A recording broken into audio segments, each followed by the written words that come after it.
Yeah, so I am going to issue a few warnings here before this podcast episode officially gets rolling. First and foremost, psychedelics can, and I stress that word can, be extremely dangerous, okay? Statistics show that about 10% of people that go in on psychedelic experiences have a hellish experience. Now, for me, that happens about maybe 80 to 90% of my trips. There's a tiny part of the trip or a big part of the trip that is absolutely hellish.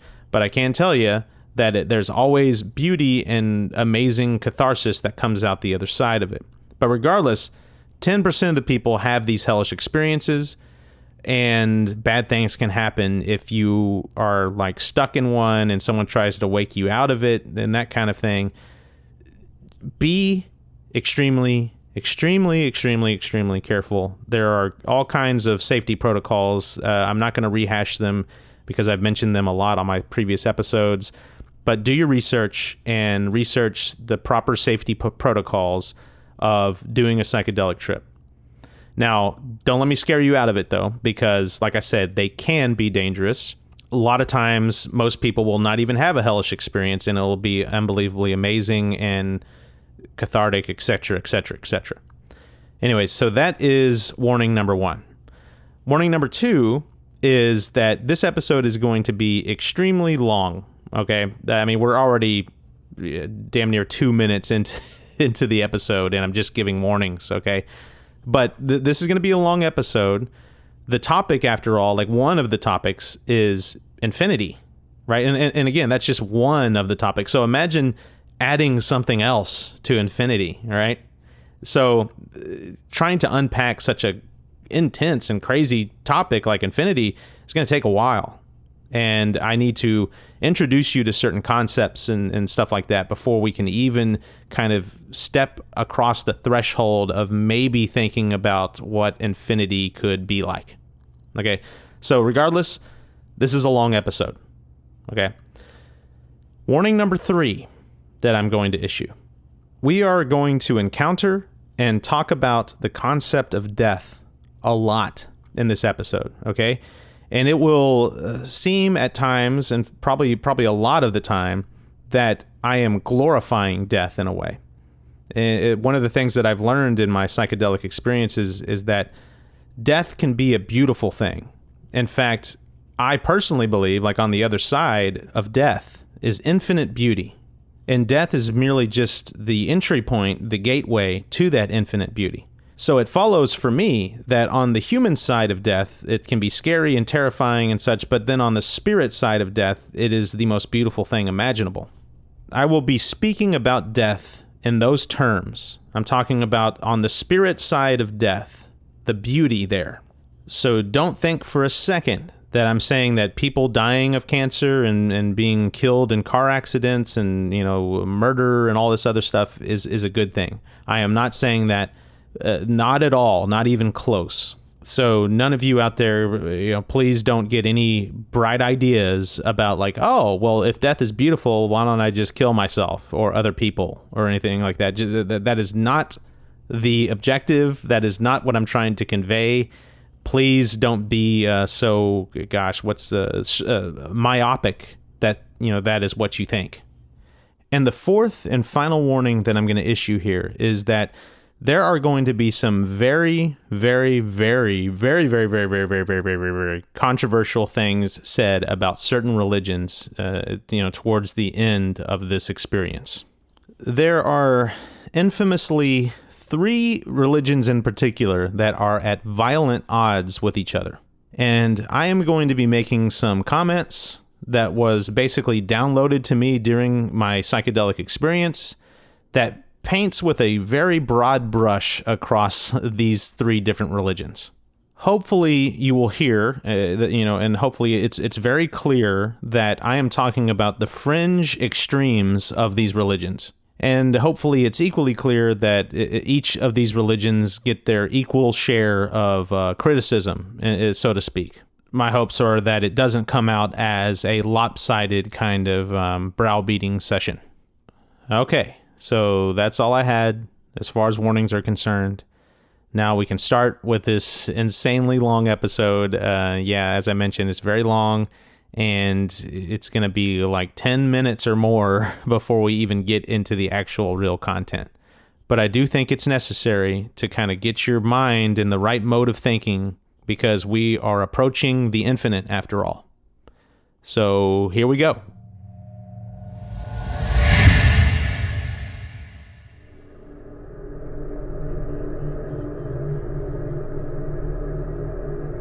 The passage you are about to hear is not taken from a scientific nor a philosophical treatise of any kind.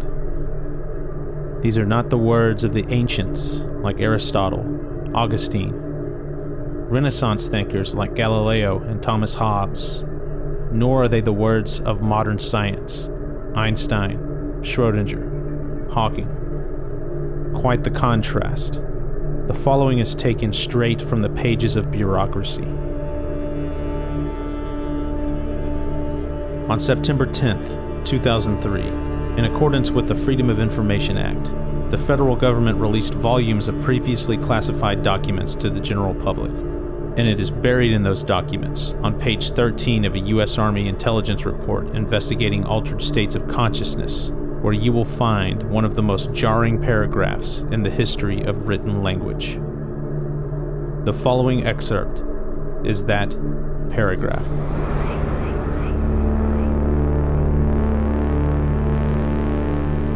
Quote, physicists define time as a measurement of energy or force in motion. In other words, it is a measurement of change. However, in order for energy to be in motion, it must first be limited in some way within the confines of some sort of vibratory pattern, so that its confinement gives it the capacity for being contained at a specific location which is distinguishable from other locations, i.e., space. Energy which is not confined is force without limit, without dimension, without the limits of form. It is infinity, and cannot move because there is nothing beyond infinity, and is therefore outside of the dimension of time. It is also beyond space, because that concept implies that a specific energy form is limited to a specific location and is absent from other locations. But if energy is in the state of infinity, there are no boundaries, no here to differentiate from there, no sense of area. Energy in the infinity means energy uniformly extended without limit. It has no beginning, no end, no location. It is a conscious force, the fundamental primal power of existence without form, a state of infinite being. Energy in this state of infinity is termed by physicists as energy in its absolute state, or simply the absolute. Between the absolute and the material universe in which we experience our physical existence are various intervening dimensions to which human consciousness and altered states of being may gain access. Theoretically, human consciousness may continue to expand to the horizons of its perceptual capability until it reaches the dimension of the absolute, at which point perception stops, because the absolute generates no holograms of or about itself.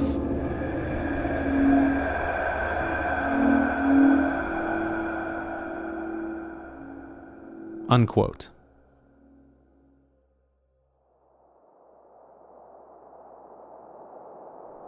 Y'all, what you're about to hear in the next 2 or 3 hours, I don't know how long this one's going to be. It's going to be epic.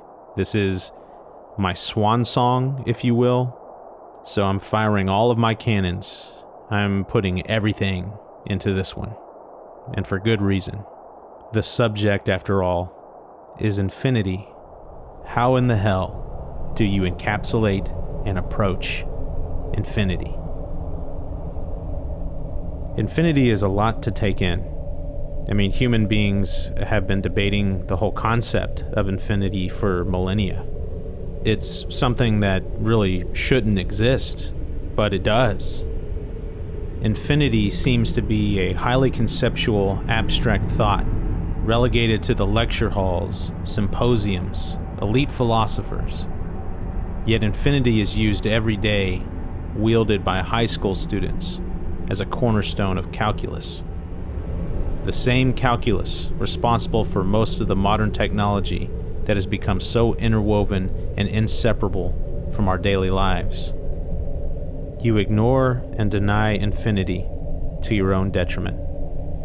But not only in terms of mathematics and science, but as we are about to learn in the most brutal way imaginable, the nature of reality and beyond as well.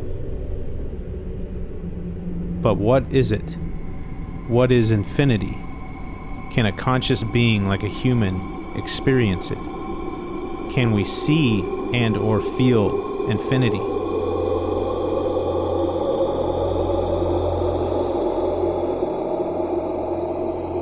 On the evening of November 30th, 2021, I experienced the infinite.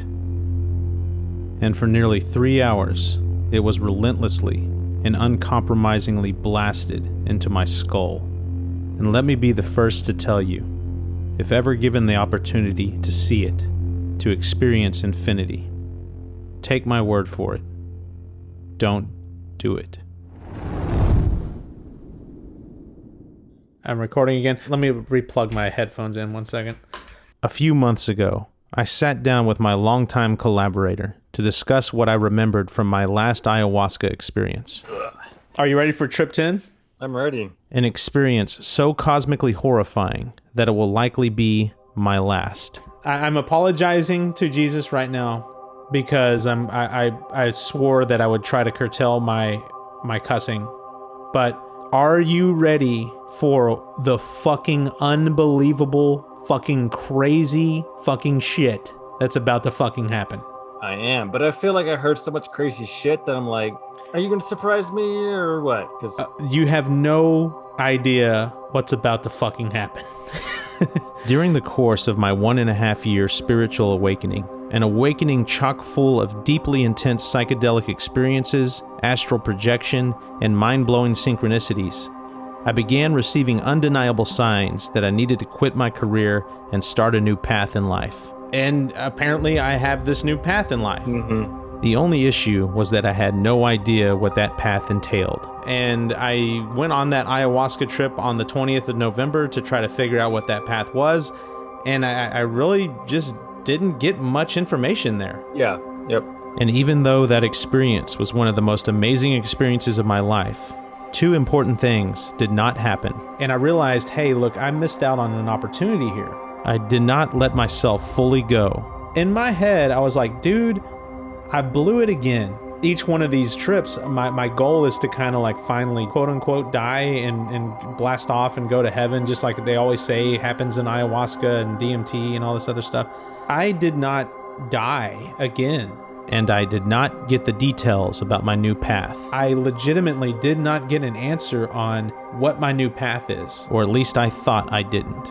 Like, give me specifics. Like, I am quitting a very well-paying job, very well-benefited job. Yeah, for the record, I was against that. Yes, you were. So I decided to go in once more. I didn't get the answers. And so I'm like, damn it, one more round. I have to go in again. One more conversation. I got to go in again. I didn't get the answers. With God. And when did this happen, this trip? It was November 30th, 2021. And this is one of the most terrifying days of my entire life. No, it straight up was the most terrifying day of my entire life. Like, bar none. I've been on multiple trips to hell. I've almost died multiple times in real life. This by far was the most terrifying thing that has ever happened to me. I will say that what I did differently though going into this trip is that I had someone challenge me on something. They said, hey, they were like, you are not seeing God, you are not seeing angels. What you are seeing on these trips are demons. Like, they are tricking you. This is all a trick. And I was like, oh, really? There was a guy on YouTube, actually, that was telling me this. And I was like, oh, really? He told me, he was like, hey, you really should try to test these entities. And try to test them? Yeah, like, apparently... Seems like a horrible idea to me. I'm sorry. No, you're actually right. It does sound like a horrible idea.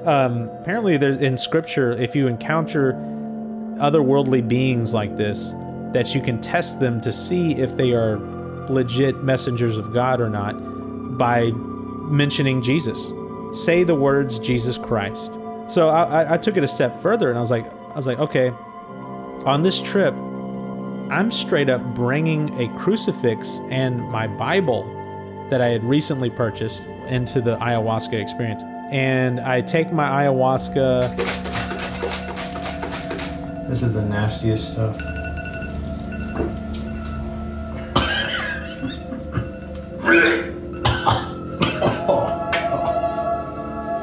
I take the first 3 ounces, I take the second 3 ounces, and then I start eating the apple. Ooh, it's time to have some chips and eat an apple. And I'm sitting there, and I'm seeing like some trippy stuff, nothing too bad. There's all those weird shapes and stuff again. My hand's broken. And I have the crucifix next to me. I have the Bible actually open to, it's the verse, the Lord is my shepherd, I shall not want. Though I walk through the valley of the shadow of death, I fear no evil. Yep. And I figured, that one open? Yeah, so I figured that's a good one to go into, like, if you're going to be threatened with hell, to have that open to. So I have the crucifix and the Bible right there, and I look over at the crucifix,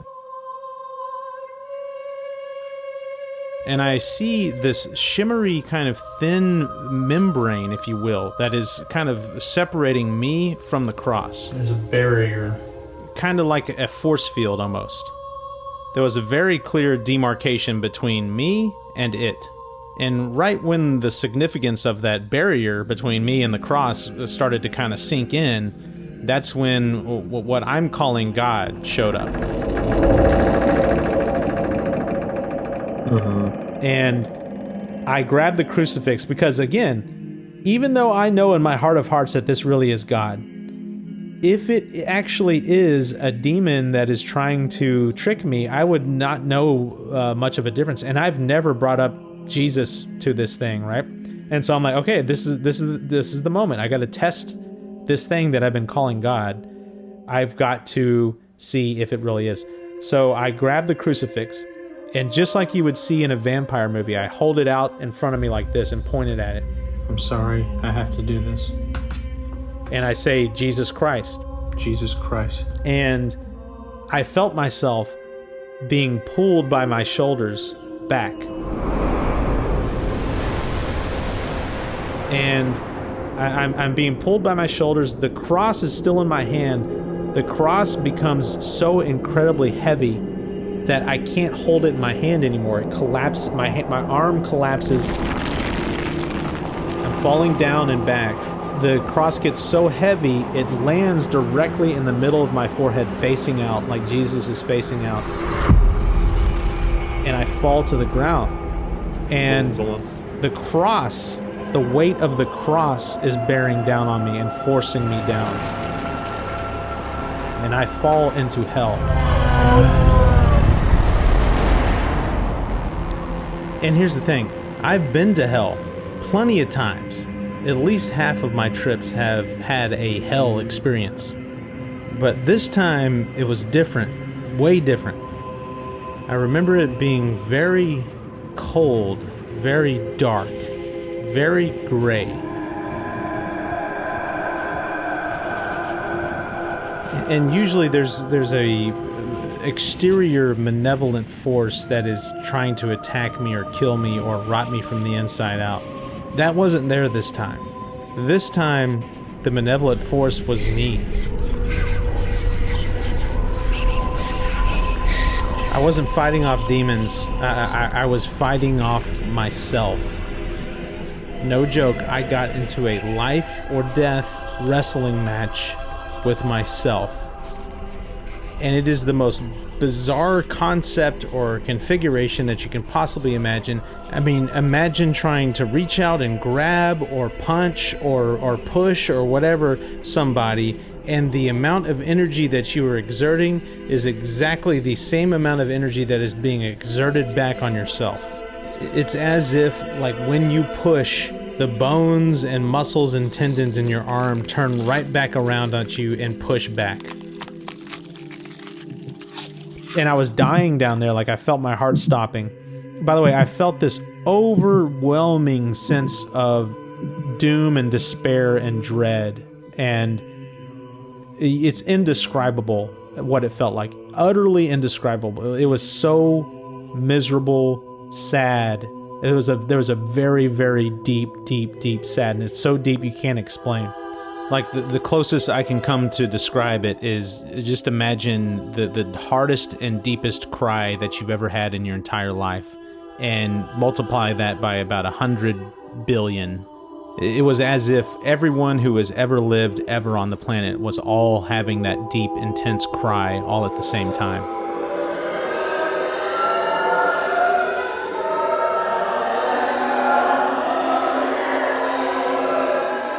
But the overall feeling was weight. Extreme weight. And by the way, the cross, the crucifix, is still in the middle of my forehead, just weighing down on me, and I can't get up. I'm trying to, but I can't. And I hear a voice emanating from the cross that says, "Let it weigh you down." Really? Yes. And I could not believe what I heard. It was so clear and so crisp. Let it weigh you down.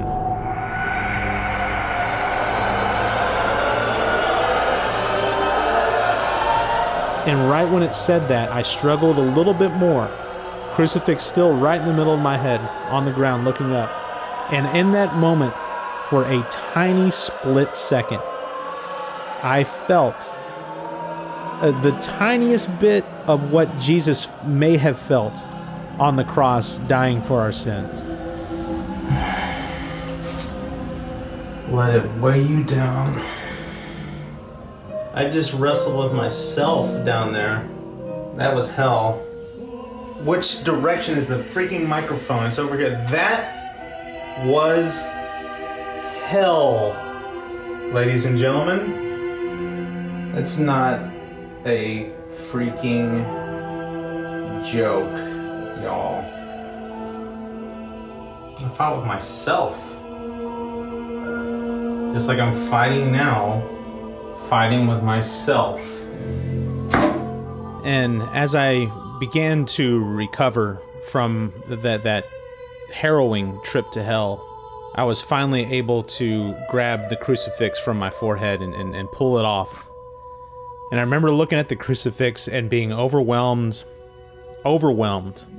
with the most intense feeling of sacrifice that I could possibly ever imagine. I mean, it's one thing to die, right? It's another thing to be tortured to death while you die. But it is a whole other thing when you are tortured to death with the entire weight of the world on your shoulders.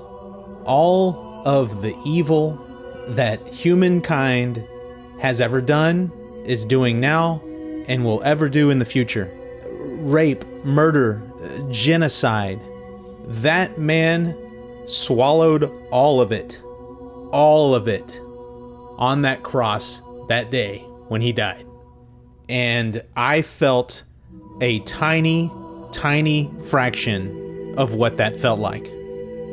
All of our heroes that we've ever worshipped ever on the planet, all these superheroes and comic book people and all the ancient, Hercules and Achilles and all these people, they do not have anything on that man. Anything. And I know that Jesus is supposed to be all about love, right? Everything is about love, right? But his sacrifice and what it embodied in me and how it felt was the most extreme sorrow that you could ever conceive of. And that message hit me hard. Think about this. I was wrestling with myself in hell. It's basically my sin wrestling against my higher self down there. And I likely only felt my own, the weight of my own sin. But again, in that instance, I felt what it was like being Jesus or whatever on that cross, dying for everyone else's sins. And I was thinking to myself, imagine this times, I saw a statistic about how many people have lived on this planet since the dawn of time, and it was like 100 billion. Mm-hmm. So imagine 100 billion of that, like that times 100 billion. And when I had that thought, I let myself go, like the me that was wrestling me down in hell let me go. And I was able to finally like lift the cross off of my forehead and pull myself out of hell. And it was through that understanding of what Jesus sacrificed himself for, and all that weight of all of the sin that he had on him. And to me, that was just unbelievably deep. And you know, I could see someone, a skeptic, like one of these what I call turbocharged Christians. I could see them saying like, well, hey, you did the test, you did the Jesus Christ test on this entity that you think is God, and it failed. Mm-hmm. Like when you held out the crucifix and said Jesus Christ, you did not get an overflowing of love and welcoming. Instead, you got pulled back into hell. That is a negative response. Therefore, he failed the test. This entity failed the test, and it is a demonic entity that means me harm. Mm-hmm. And without sounding too offensive to these people who think that, all I got to say is tisk, tisk, yawn, yawn. Okay? To me, what I interpreted of what happened was that God shows up, and here is this snot-nosed, infant, basically, in the whole spiritual realm, shoving the symbol of his sacrificed son in his face. And I don't care what I saw before that. I mean, I saw some signs of the cross, and I had that sighting of Jesus that appeared in the form of reflections on my shower. But I truly do not know the man. Like I do not intimately know what Jesus was like, what he was all about. I've only barely started reading the Bible at that point. I do not know what I'm holding in my hand and wielding as essentially a weapon. Yep. And so if I'm God, I'll tell you how I would react to that. I would say, oh, you think you know what that is? Let me show you what that truly is. Before you just blindly wield it without feeling, let me show you what's truly going on behind this symbol that you are holding in your hand. And he showed me. And I can tell you that I'm not going to be so arrogant as to say that I fully understand Jesus and who he was and what he was all about and what he did and everything. But I can dang sure tell you that I know him a lot better than I ever did in my entire life ever, because of that 10-ish minute ordeal. The message sunk home. It is very clear now.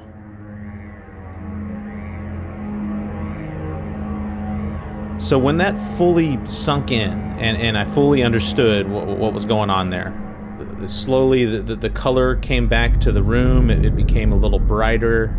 All the psychedelic kind of like effects kind of like withered away. And even though I was blown away by what just happened, that was probably the most unique trip to hell that I've had. I was blown away, but everything stopped, and I was kind of upset because I was like, hey, I want to get answers, dang it. I'm fucking done, y'all. I'm done with this psychedelic bullshit. It's like I already had a botched attempt, and now I've had this, and that I learned a lot. Like now me and Jesus, like we've had an emotional connection now. If nothing else, that I get out of this trip, at least I got that. But at the same time, I'm kind of like, I don't have any more clarification on my path.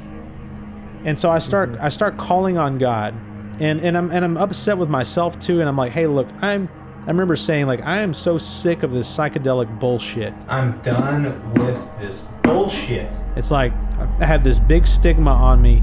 I'm known as the psychedelic guy, and my family thinks I'm weird, and they think I'm in a cult. What the hell has Andrew gotten himself into this time? It's like, what the freaking psychedelics, and this is his 10th trip? I'm doing these crazy things. Now they think I'm even crazier because I'm quitting such an awesome job, and it's because of you, God. Like, what in the hell has this wacko gotten himself into? Like, what? And he's quitting his job? And you have not provided me answers, and I was like, I really want to see you and talk about this. That's what I want to talk to God about. There's so much at stake here for me. So much. It's so stupid. I'm sorry, God, but I just wish there was a different avenue aside from psychedelics for me. It's gonna be a stain and scar on my life forever, until I die. I'll be the psychedelic guy. I hate that. I don't give a shit anymore, man. It's like, what else am I gonna get out of this bullshit? I'm quitting my job. I just want some answers, God. I just want some answers. And I instantly kind of realized what I was doing, demanding God to show himself and being forceful with him. And I instantly was like, what am I doing? Like, I can't be calling on God like this. This is not polite. This is very rude. Mm-hmm. Yeah. Yeah. Mm-hmm. Yeah. That is very rude of me, God. I know you're a forgiving person. I hope you can forgive me for that. I'm sorry. I'm sorry. That was a temper tantrum, okay? You've taught me better than this. I'm sorry, okay? And I was like, what do I do? How do I truly call upon God to help me? And right when I thought about that, a song comes on my Bluetooth speaker. Yeah. A beautiful song by my dear friend, just one of my favorite people ever, Mighty York. My boy Mighty York. And you'll never guess the name of the song.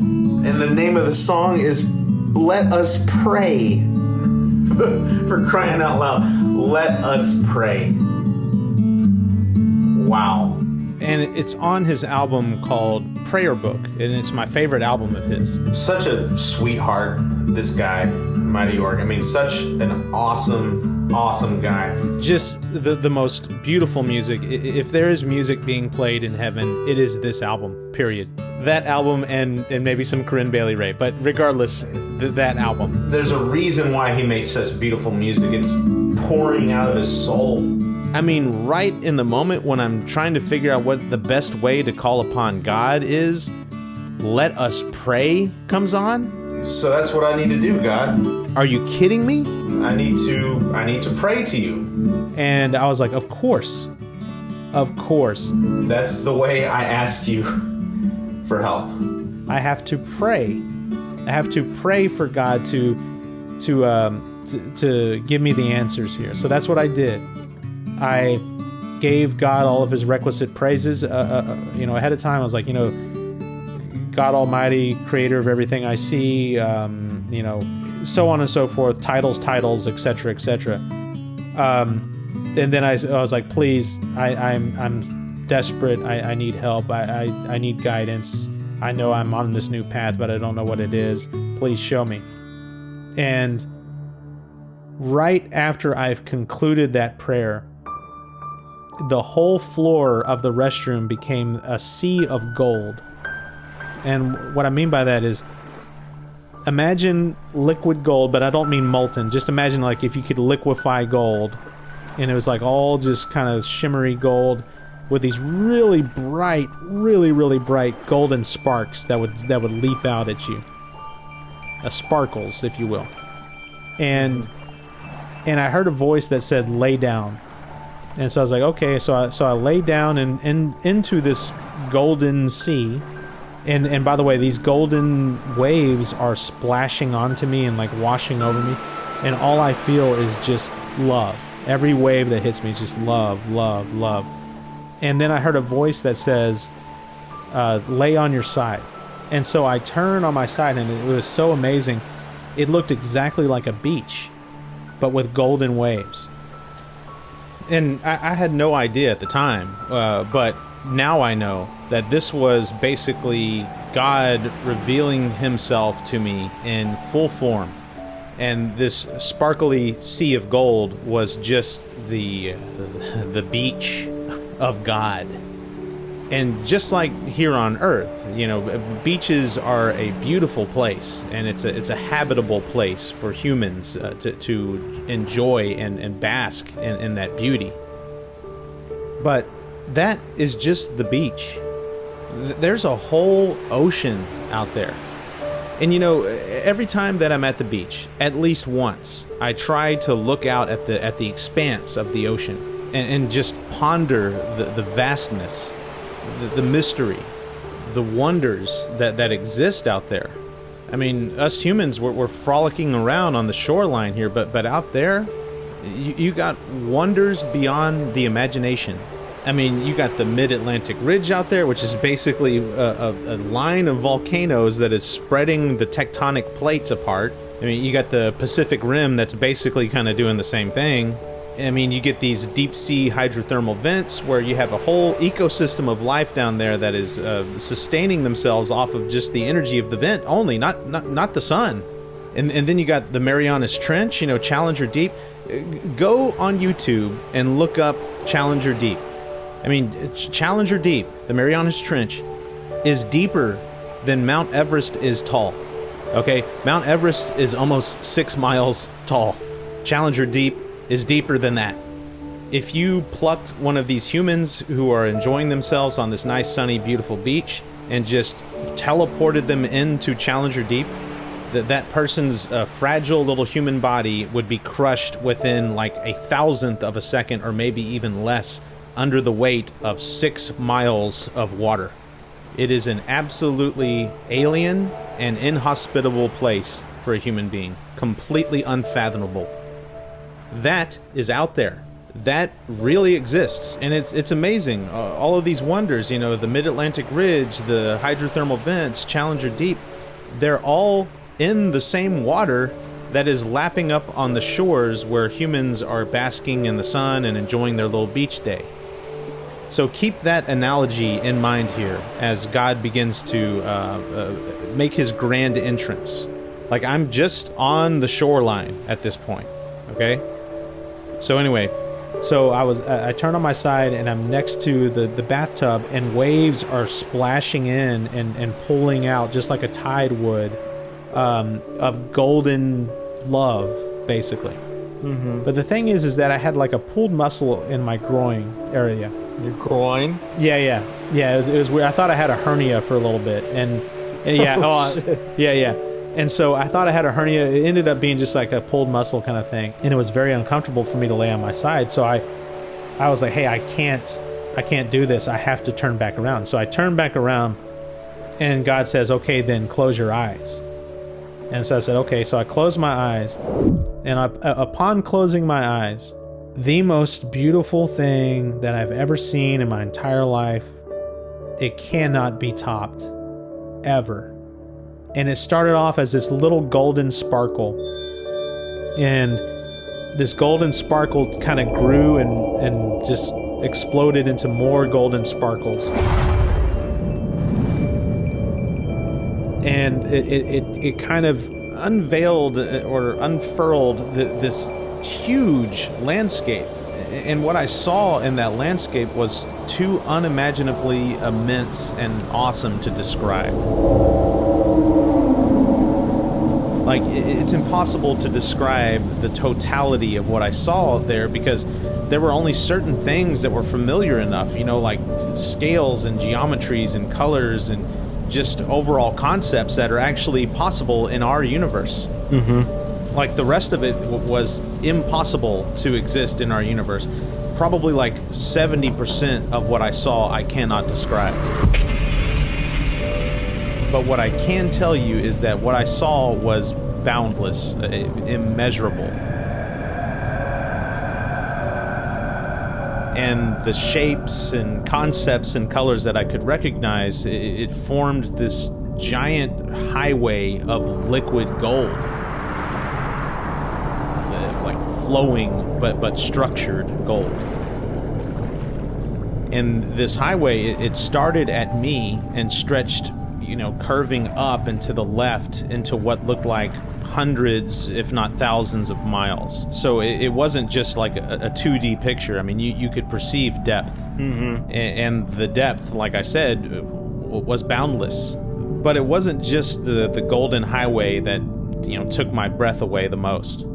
Attached to the highway, kind of on both sides, almost like exits on the highway, were these huge, like midnight blue, like seed or pod looking voids.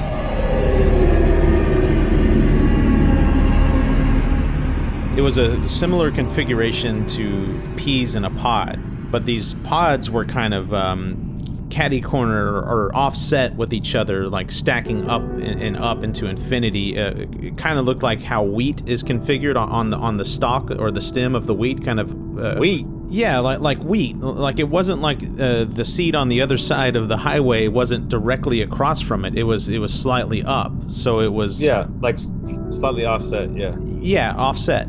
So yeah, just imagine a golden highway with these beautiful midnight blue voids kind of offset and stacked like wheat, stretching up and to the left into infinity. And again, because these pod, like void thingies were attached to this golden highway, they started off where I was and stretched up and to the left forever. Mm-hmm. From what I could gather, just kind of putting two and two together, it looked like I was sitting on a giant fractal spiral arm, something like you would see in the Mandelbrot set if you just kept zooming in. Except what I'm calling voids, they weren't pods or peas or seeds or even voids. Like the ones closest to me were so huge that you could actually, very easily peer inside of it. And what I saw in there was the cosmos.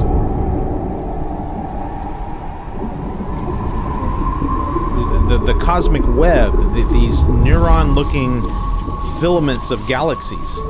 The freaking cosmos. These pods were universes, little, bubble universes.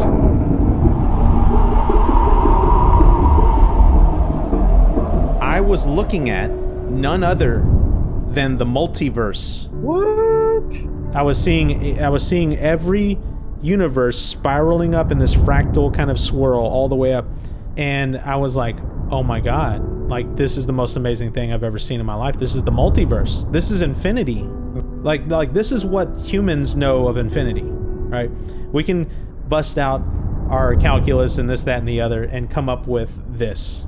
Like that's our knowledge of what infinity is, right? And it blows me away. It is the most amazing thing I've ever seen in my entire life. And there was a very incredibly bright light up at the top of all of that was starting to descend down.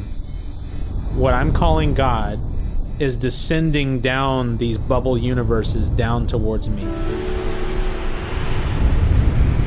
And he's getting closer and closer.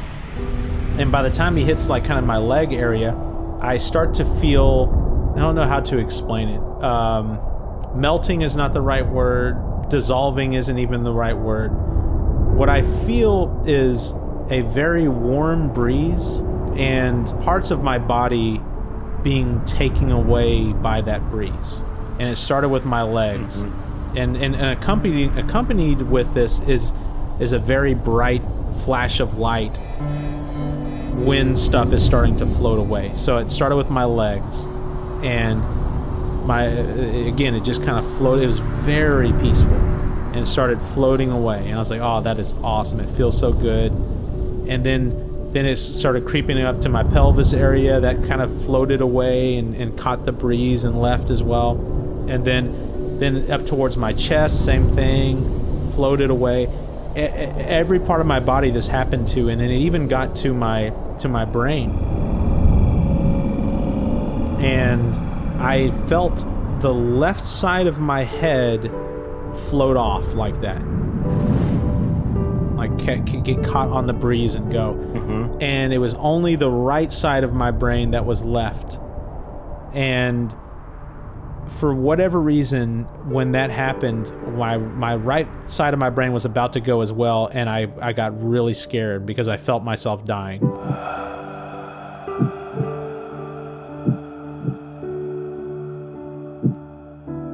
And I resisted, and I was like, I don't remember how I fought back, but somehow I did, and I was able to resist. And whenever I resisted, I kind of snapped, like the parts of my body kind of reassembled themselves in a way. And I opened my eyes, and much to my amazement, I was back. Like, I thought for sure that when I opened my eyes, I would be somewhere in interdimensional hyperspace and basically would die instantly. But that wasn't the case. I was back in my master bathroom, fully intact, but still laying on that golden beach.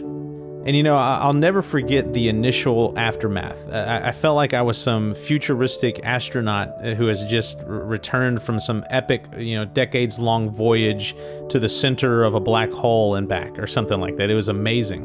And in the moment, while everything that I had just experienced was starting to sink in, my entire journey, like everything that I was trying to fix about myself, it didn't matter anymore. I don't care anymore, and that's the point, y'all. It doesn't matter anymore. When you see something like that, it doesn't matter. But that sense of amazement didn't last that long when I started kind of putting things into perspective. Very similar to my hell experiences. What always happens is that the first several minutes after returning from hell, the visuals and the concepts and just the overall gravity of the experience are fresh while you're regaining perspective. And in that transition, that penumbra of perspective between the natural and the supernatural, when you're playing back what all just happened in your head, I don't know what it is, but there's something about that process that makes the overall experience absolutely mortifying in retrospect.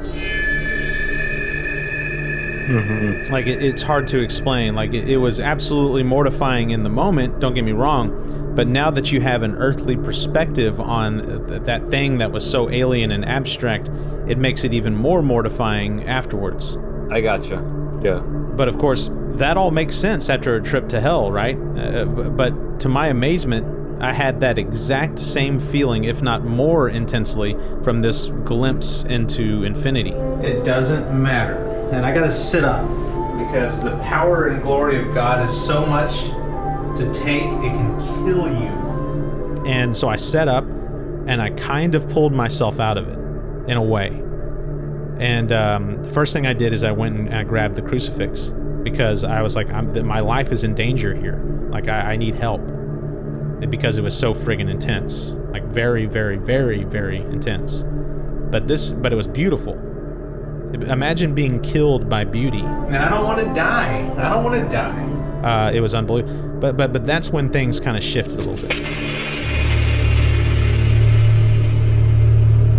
So I pulled out of it a little bit. I was able to be coherent enough to grab the crucifix and hold it in my hand. And I thought to myself, okay, well, Jesus is what, Jesus was a real person, but apparently was divine as well. So if anyone can help me try to piece together the infinite here and put it in a way that's not going to kill me, it's this guy, right? So I pick up the crucifix and I'm using it as a shield almost from the absolute power of God. And the power had subsided. I think God may have realized that, like, okay, he's, this may have been pretty intense for dear old Andrew here, so let's back it off a little bit while he finds his little crucifix. And the second I found it, I think I made a couple comments and stuff, and I was just like, wow. It took a little bit for it to kind of hit me, what happened. God showed himself to me. I'm going to make that very clear. And I was just like, whoa. There is... What in the world? Damn, y'all. Whoa. There was so much power there, it almost killed me what I saw there. And I don't want to die.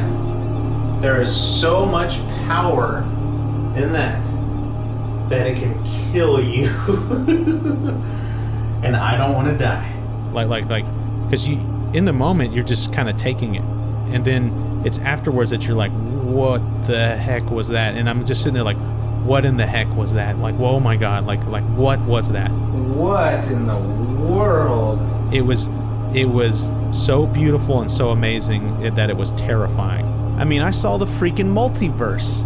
And that's just the part that I could describe. The 70% that I can't describe, I don't know what else to say except it was beauty, grace, forgiveness, love, like nucleated, personified, like something that you could not only see, like it had colors like I've never seen before, and a geometry that can't even be conceived of, but I saw it nonetheless.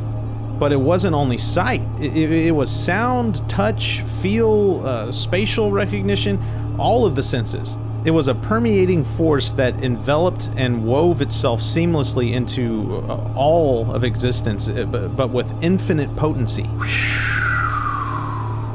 I definitely saw God. So to say that it was a little too much to take in is the understatement of existence. Oh, God. But we're not done. We're not done. Once I had gotten my composure and was like, what in the world was that? Then, all of a sudden, I got hit with another wave. And it came in just like a little ribbon of rainbow, kind of like shimmery rainbow, almost like, that you look on like a soap bubble, like the surface of a soap bubble, and you see that shimmery, like rainbow kind of like looking thing. Yeah, like an oil slick. Yeah, like an oil slick kind of thing. A wave of that like came in, and that was another wave of God's true form. And remember how I said earlier how 70% of what I saw in the multiverse vision I can't describe? Mm-hmm. This second wave that hit me here, 99% of it I cannot describe.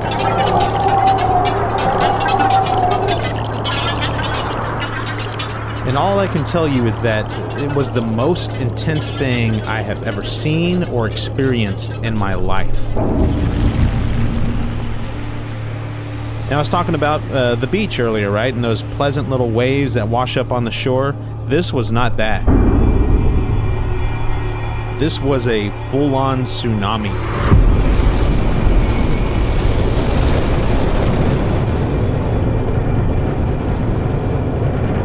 So God basically at this point has said, enough with the games. I'm not going to come to you in the form of these angelic beings anymore. I'm going to show you my full brunt, the unfiltered God.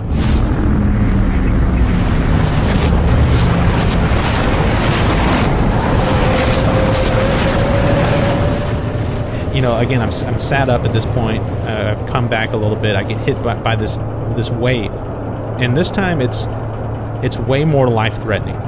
Like it's not just beauty anymore. It's you're caught in this aurora borealis, essentially, of just intense pressure and intense waves of every emotion imaginable, all condensed into one emotion. So you take fear, you take anger, you take rage, you take happiness, you take joy, elatement, sorrow, pleasure, like any emotion imaginable. Every emotion, all condensed into one super emotion, and an infinite amount of that pouring directly onto you.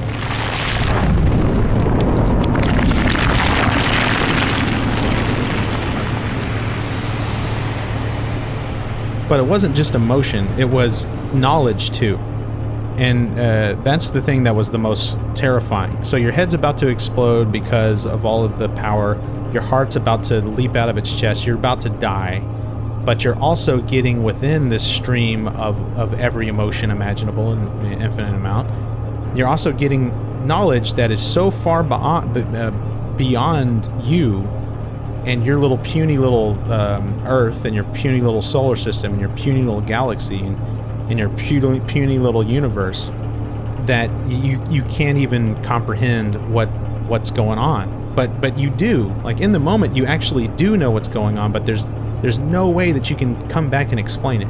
You talk about cosmic, there is stuff that I comprehended in the moment that was shoved down my freaking throat, or my skull, or my being, or my soul, or whatever you want to call it, that it goes beyond a multiverse.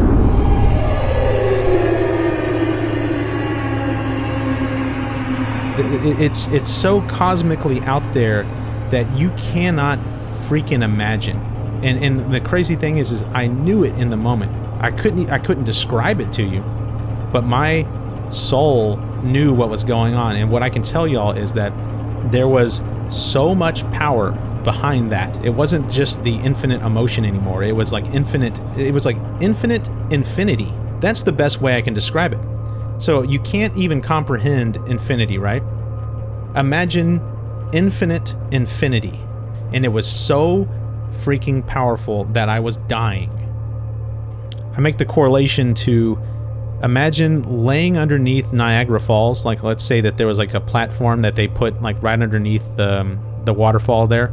It'll crush you flat, okay? And when I say crush you flat, it will pulverize you.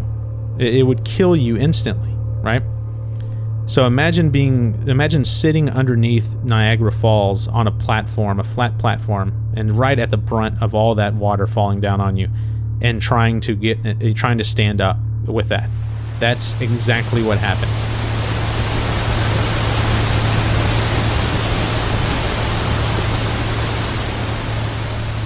And I was like rolling around on the ground in absolute agony from this infinite blast from God.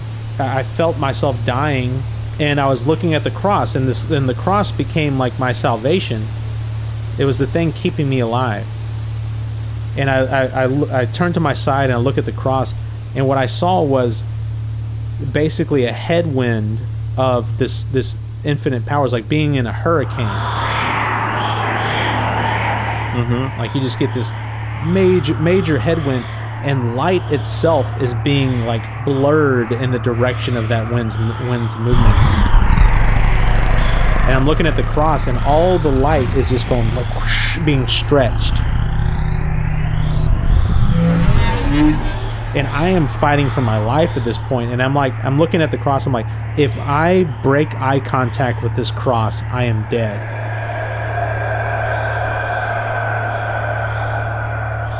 And right at the peak of that, when I didn't think I could take any more, I got hit with another wave, a much more intense wave.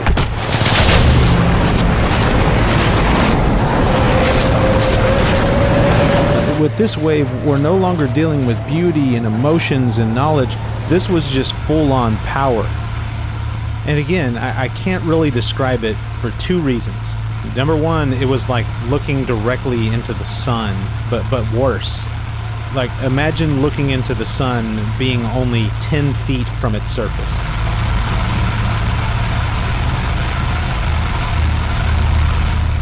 It was that intense. But the second reason I can't describe it is because what I saw the few times that I was able to, fight through the pain and look up is too abstract, too alien to describe.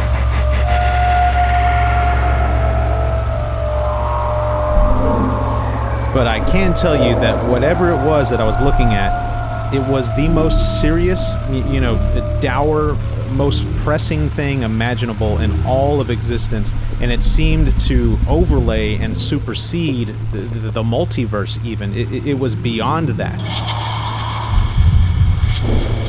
It was beyond what humans know as infinity. And the word serious may be a strange choice, but it's the best I got. It was as serious as war, intense war. In fact, that's exactly what it seemed like to me, a war zone. I was looking at a war beyond infinity. And it's like, how can I be so sure if it's something that I just described as being so alien and abstract? Well, if you were an ant crawling around on the ground a half mile from ground zero in Hiroshima back when the atom bomb was dropped there in World War II, sure, you would have no idea what's going on around you, but you would know that whatever it was very serious. As serious as war, because it is war. So I'm that ant, and a atom bomb was just detonated next to me. That's basically what it was like. So I'm like dying. I feel myself dying, and there was a point where it was like the fight or flight mechanism had kicked in. It was just like I needed to either throw up, poop, or pee, like all at the same time. And it was I either do any or all of these at the same time or I die. Like that's how critical it was. And keep in mind, I'm looking at the cross, because if I break eye contact from the cross, I know I'm dead. That's how serious it was. And I grab the bucket, I'm trying to vomit, still being blasted in the skull with the infinite power of God. And I'm looking direct, because I dare not look away. I'm looking at Jesus just like this on the cross, and I'm trying to vomit, but I can't. And it's to the point where I'm trying to figure out like how I'm going to do this. Like how do I need to vomit, because if I don't vomit, I die. And I hear a voice come from the crucifix that says, "Here, I can help you with that."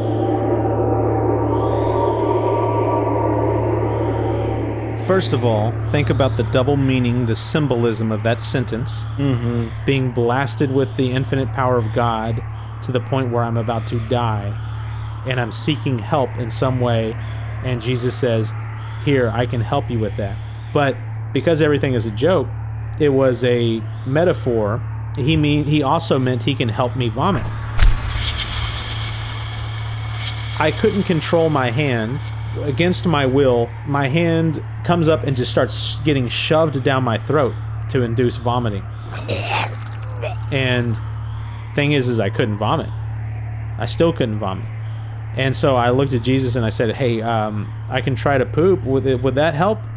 And Jesus was like, "Okay, go ahead, try to poop." And I was just like, I'm sitting there trying to poop to save my life. And I couldn't poop either, but I really, really wanted to and needed to. So I look at Jesus and I say, "Well, can I at least like pee? I can pee here." And he's like, "Go ahead, try it, give it a shot, see if it works." And I was like really straining, and then I finally was able to pee, and I ended up pissing all over this mattress thingy.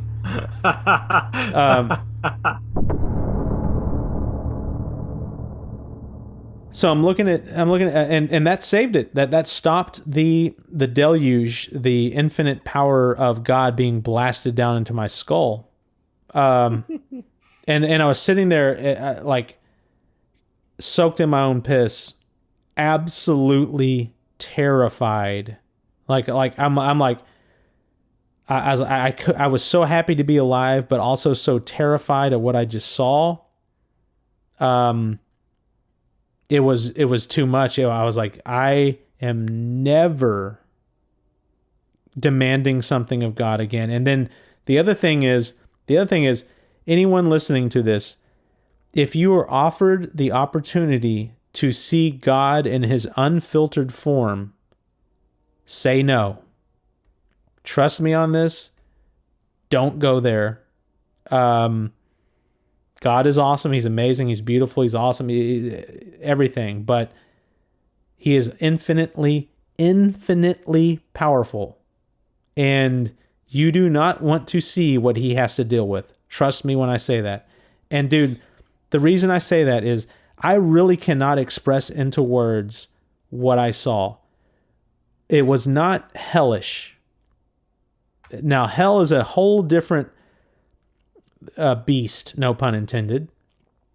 A whole other different beast to where it's so mortifying. I cannot tell you, I cannot express how mortifying it is.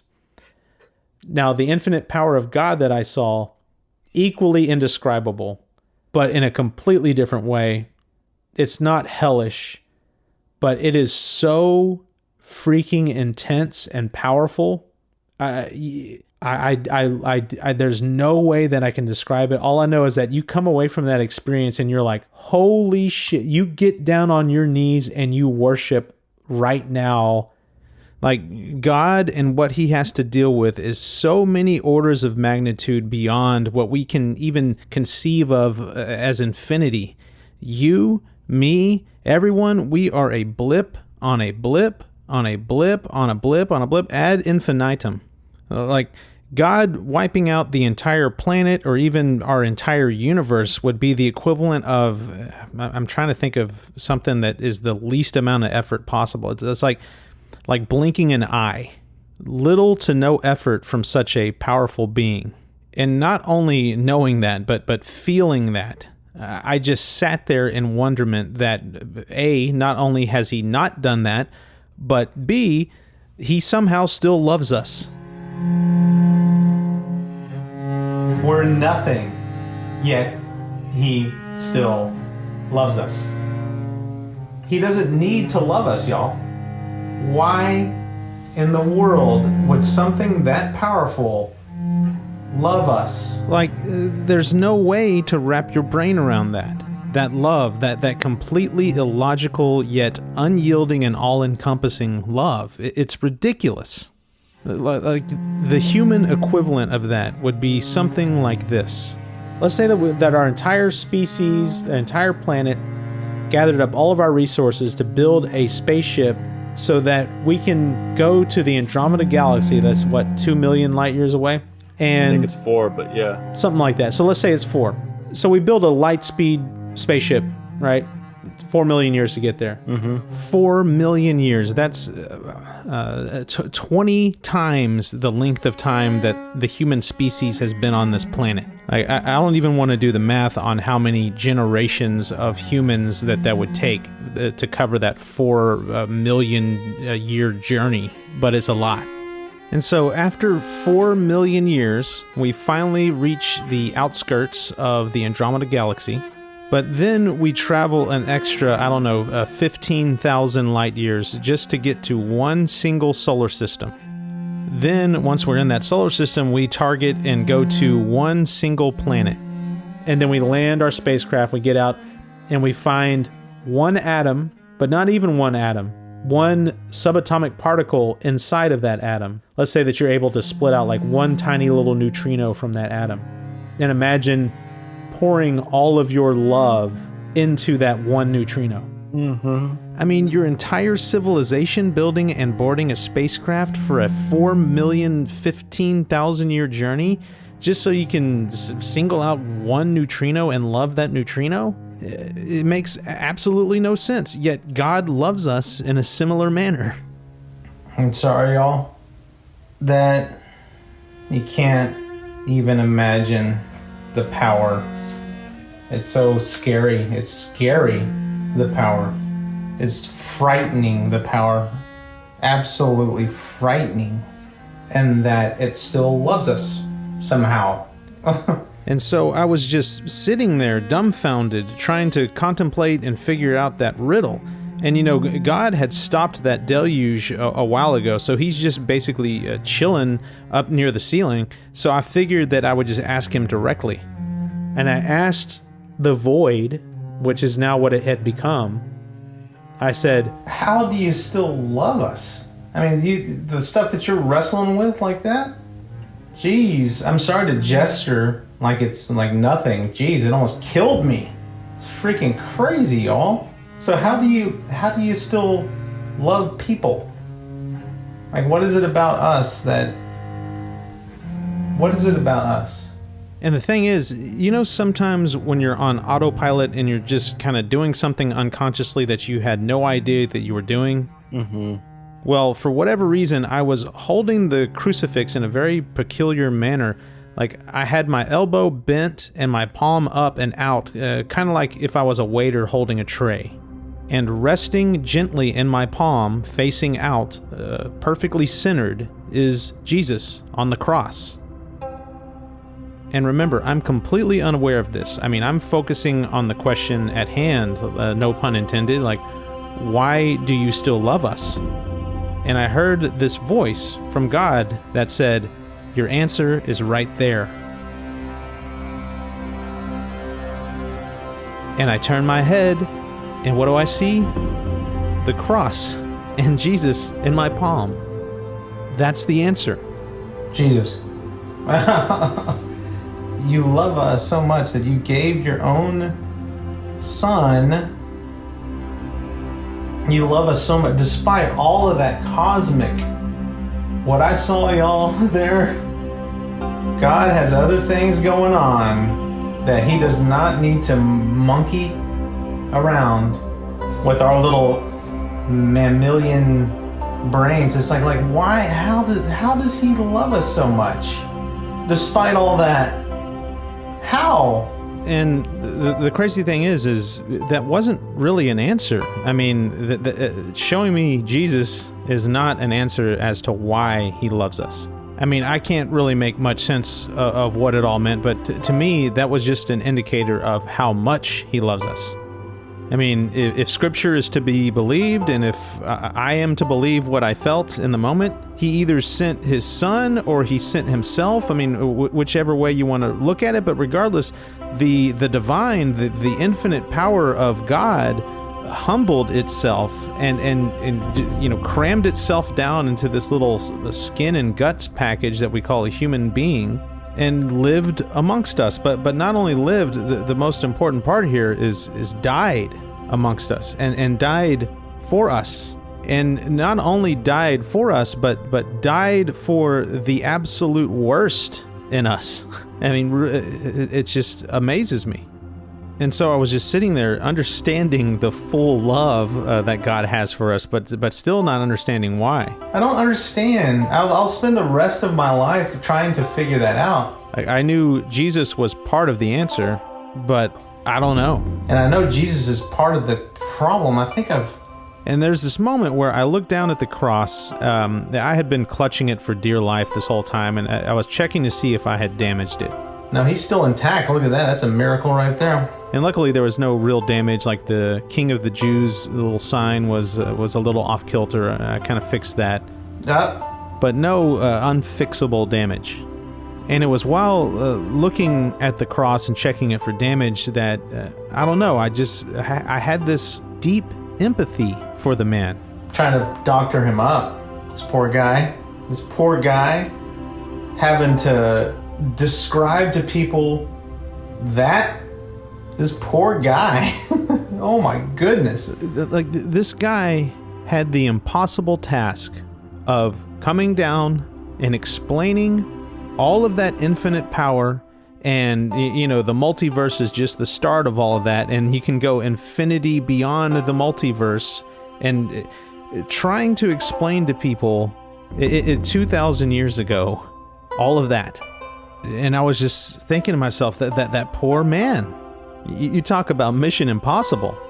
And knowing that and letting that all sink in, and knowing what this man's lot in life, what his duty was, I just wanted to hug him. Sweet baby Jesus, I just want to hug you. The words coming out of his mouth, y'all, it's just like he's trying to tell us. And I don't know about the rest of the prophets or whatever. There are symbols for blah and symbols for that. And I'm holding a symbol right now in the palm of my hand that just rescued me from the absolute overwhelming cosmic life-threatening power of God. So you want to talk about a symbol, you talk about your little monkey business all day long. This man was real. And this man died for your sins.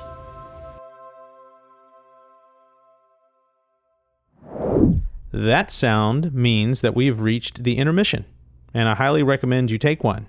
I mean, we've been blasted with the infinite for an hour already. So, go take a little break there. Kick your feet up, lay down, make yourself some coffee or some food, or a little alcoholic beverage maybe. And yeah, just come back and mosey on back and join us whenever you're ready for the next part. The second half is where things are going to get very controversial. We got a little bit more of the trip to cover, and in that little bit there is some very jarring concepts that we'll be covering.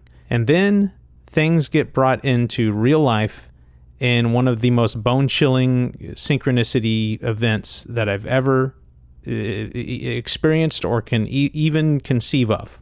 Honestly, this is probably going to be where I lose a lot of support. So I'm sorry ahead of time. Get ready, because it's coming. Here we go. Alrighty, we're back, and we're going to shift gears a little bit, back to a more narrative approach here. My collaborator, the fella that interviews me, I'm cutting him out for the time being for a couple of reasons. It's fucking hard to hear. You love sounding your own voice. That's fine. Like, firstly, there's just a lot more that happens during this trip, but the problem is that it either gets too repetitive, like I just keep talking about the infinite power and how we are all a speck on a speck on a speck. I'm sure you get the point by now. There was a portal to God that opened up right here where I'm sitting, and it almost killed me.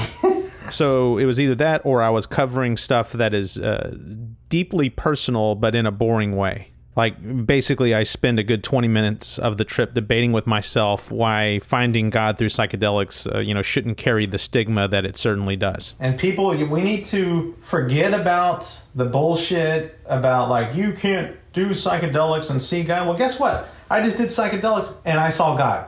Get over yourselves. Whether I came up through it through psychedelics or whatever. And, I made some good arguments in there, but I have since come to terms with that whole concept, and it kind of no longer bothers me. It's like, who am I trying to convince? Like, believers? Like, they already believe. It's like, I'm sorry to say this, but you are not my target audience. I don't need to tell you about God. You already know. God has a personal relationship with all of us, and you have your relationship, and I have mine. So go enjoy your relationship and be happy that I took action, albeit drastic action, to repair my wrecked mind, and God met me there. Okay, it was His will, so be happy about that. But again, you're not my target audience. Anywho, I'm skipping over that whole segment, even though I kind of rehashed it a little bit. But I'm skipping over that whole segment and several other segments where I just keep railing on and on about the infinite power. I think we all get it by now. And the other reason why I'm switching to a more narrative approach and dropping my interviewer is because I will be barreling into, jumping headfirst into an extremely controversial subject matter. Like, no joke, a subject matter that people kill each other about. In fact, over time, millions of people have died about this subject matter, and in horrific ways. So bottom line, I don't want to rope him into my controversy. But we're going to cover that whole controversial subject a little later. For now, we're going to jump back into the action. So from here, just to let you know what's in store, we're going to take a bit of a reprieve from that infinite power. I think we've been walloped by that quite well. So we're going to dive into a little bit lighter subject matter, a little bit more fun, so to speak, and but still deep. Like, we're actually going to revisit a couple of concepts from Trip 5, The Answer, namely life is a joke. We're going to dive into that way deeper. And then we're also going to cover the kind of the sense of humor that God has. We're going to, namely poo-poo humor. And so there's a little bit of a warning there, is that coming up, we're going to talk a little bit about poop. You're going to hear about poop, and you're going to hear about, sorry to say this, buttholes. I'm sorry to say it. But hopefully that'll liven things up a bit before we dive into the abyss again. And this abyss that we're going to dive into, y'all, is quite deep and quite terrifying. And I will be giving a narrated explanation and warning about that part before it comes up, because one cannot be dropped straight into the abyss. You'll be crushed. Before we dare go to those depths, we will need to figuratively board the mental equivalent of the Trieste, okay, the submarine, the Bathyscaphe, that famously was the first manned submarine to descend into the Marianas Trench, Challenger Deep. Remember I mentioned that earlier? The introduction that I give a little bit later will hopefully act as that submarine, protecting us from a subject that is equally as deadly as Challenger Deep. Okay, you'll understand why later. And then, after we dive deep into that subject matter, this episode will close with one of my famous synchronicities, one that happened to me 2 days after my ayahuasca experience, that ties all of these concepts together in the most jaw-droppingly haunting, bone-chilling, soul-stirring, I dare to say beautiful, because I do find it overwhelmingly so on top of all of that, but it ties it all together in an immensely powerful way. A way that is kind of like a wink, a reminder of the infinite power. A way in which, if you were to fully understand the series of events that happened in this synchronicity, you would fully understand all of existence. But not just our little speck on a speck on a speck on a speck. I'm talking existence beyond the multiverse, okay? Beyond infinity. That's how deep the last part of this episode is going to be, okay? So let's just hope that our little submarine, our little bathyscaphe, which, by the way, is one of the coolest words ever, let's hope that that remains structurally intact as we plunge into the abyss. Here we go.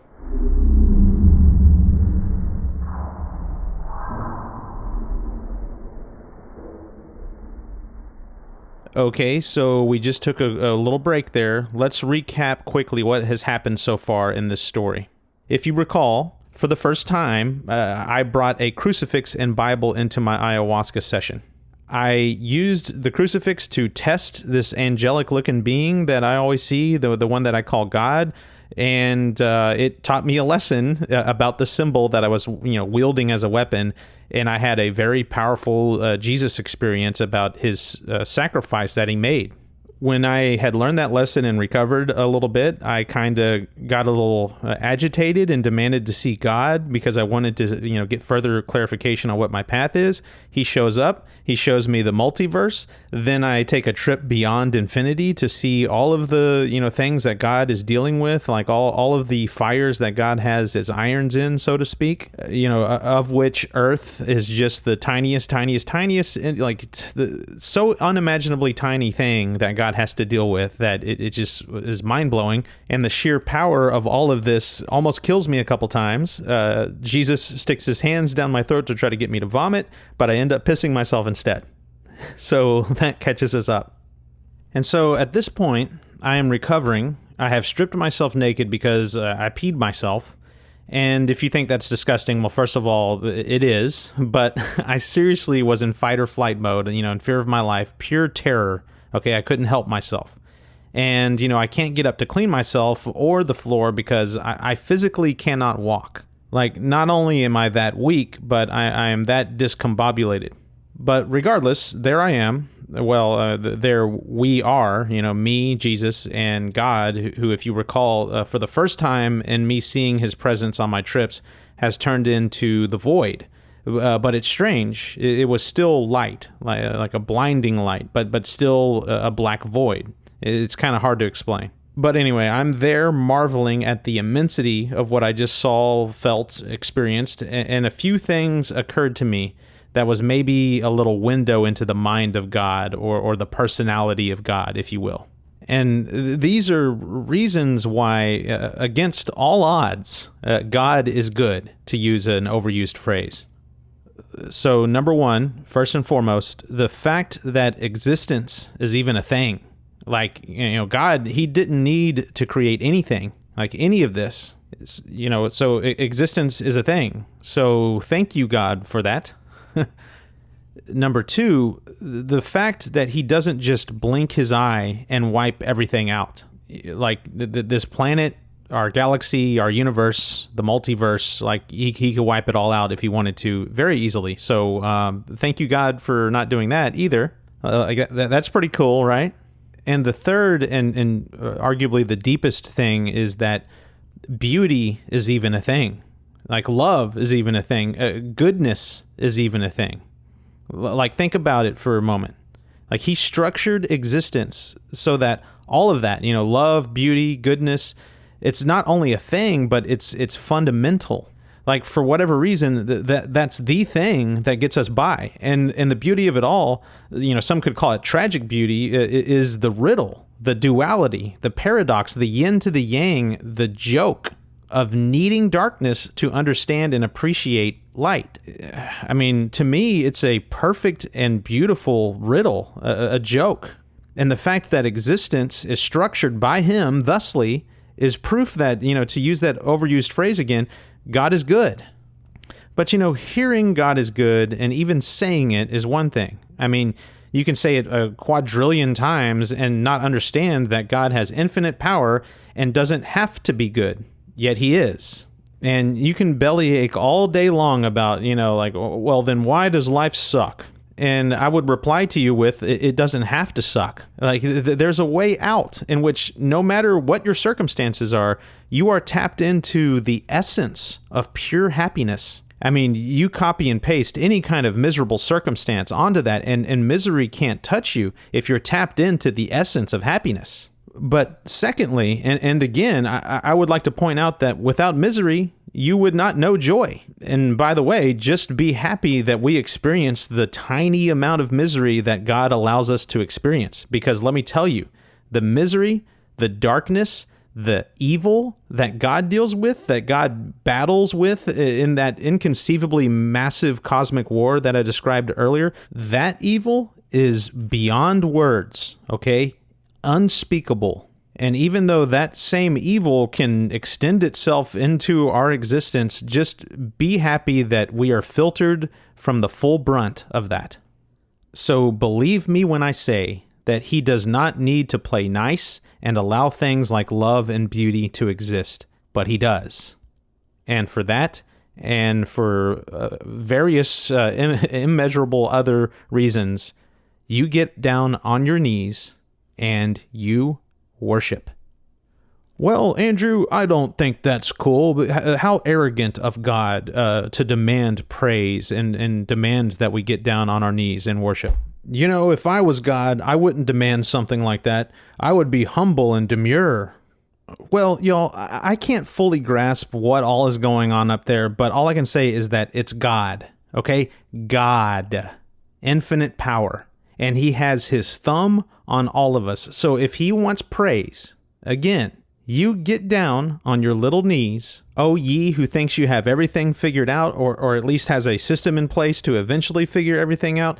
I'm telling you, there are things so far beyond your precious little science, logic, and even math. I'm telling you, humble your bloated self, your bloated ego, get down on your knees, and not only worship, but pray for mercy. Period. Anyway, sorry about that little rant there. Time to get back to the trip. So, there I am, soaked in my own pee, naked, with a flashlight, shining it out into the void, terrified, thankful to be alive, and pondering the mysterium tremendum, further pondering the riddle, the joke. And then suddenly blasted into my brain was another layer to this whole life is a joke thing. Yet another piece to the puzzle. But it's funny. And of course it's funny because life is a joke. But this whole thought process started, of course, with poop. When I say the glory and majesty of God, you had better believe me. It almost killed me. And I'm clutching to my dear best friend, newfound best friend, Jesus Christ, to help me from that.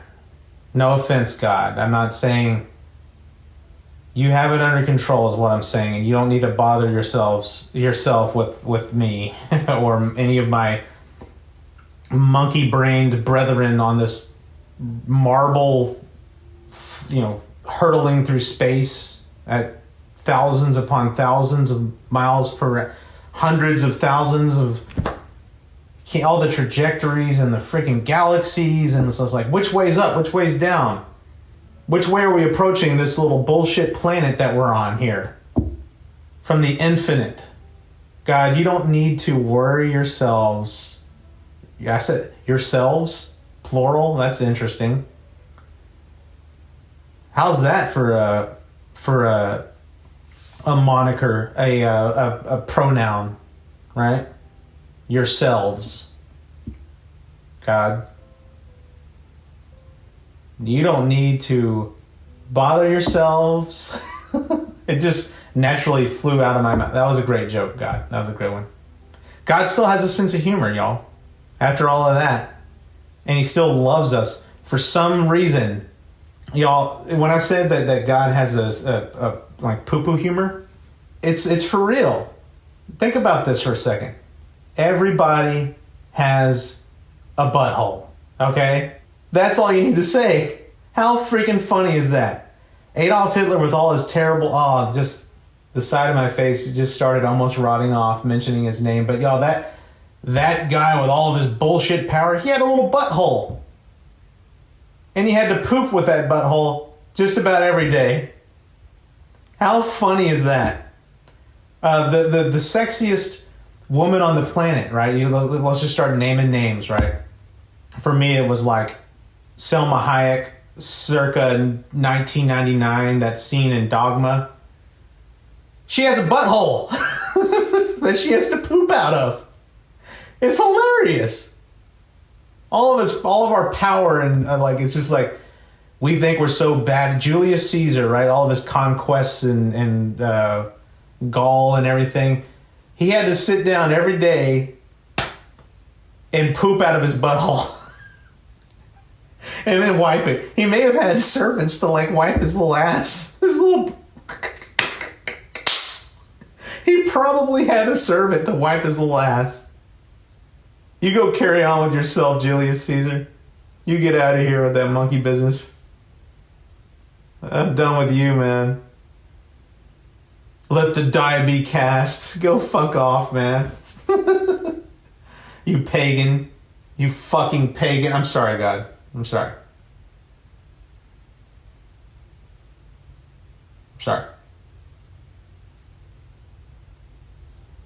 We all have little buttholes, y'all, that we have to poop out of. It's so funny. My beautiful wife. She tries to hide it as much as she can. She is the ninja of pooping, y'all. It practically doesn't happen with her. I'm still trying to solve the mystery on how this beautiful woman does it. But she does. And there's this moment where I have gone a little too far on this whole poo-poo humor kind of soliloquy. And I remember that I'm holding a crucifix in my hand, and I kind of look over at the crucifix. Poo-poo humor, y'all. It's great. It's a great thing. There's I'm sorry, Jesus. I know I'm sorry. I'm sorry about talking about buttholes and pooping and stuff. So sorry. And Jesus at no point became animated on this cross. He didn't jump up off the cross and start talking to me or something. And I couldn't see his little face, move or whatever when he was talking. I mean, I heard voices coming from the cross and everything. And I got overall feelings from it. And so when I look over and I see Jesus, I'm not seeing him look at me in, disapproval. But I'm telling you, you could definitely feel it. I know, Jesus. I'm sorry. But it is funny. Come on, you got to admit that that is friggin' funny. He was not laughing. Needless to say, he was not thrilled about my little poo-poo humor soliloquy. Can you at least admit that it's funny? See, here he is setting the example, y'all. He's like, nope.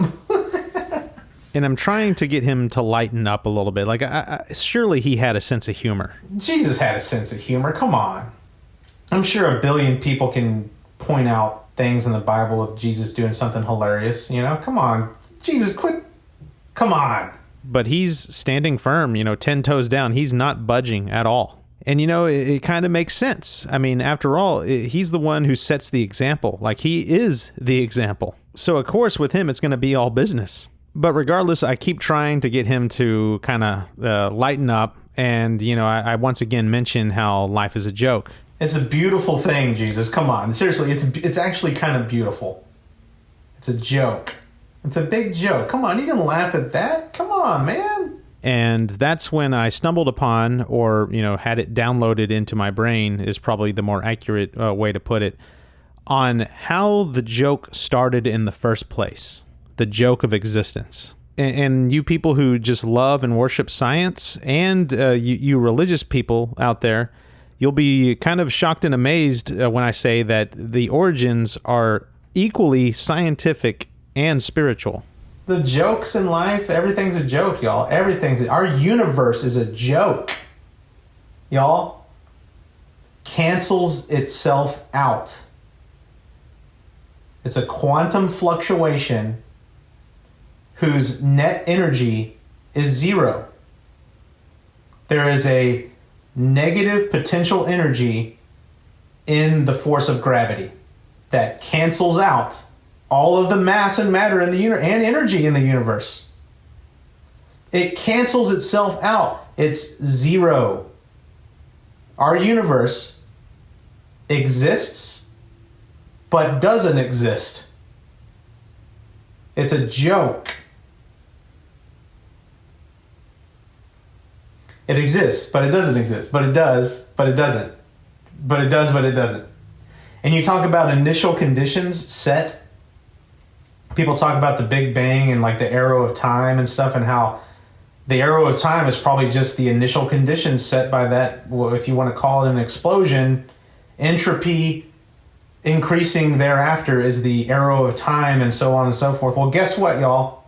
Guess what else was started at the beginning of the time? That joke of the universe not existing, but not existing, but it's an initial condition for our universe and our lives. Everything is a joke, y'all. But it's a beautiful joke. And it's how awesome that it's all set up in like a beautiful joke by this thing. God, I'm sorry, what's your pronoun now? Yourselves. By yourselves.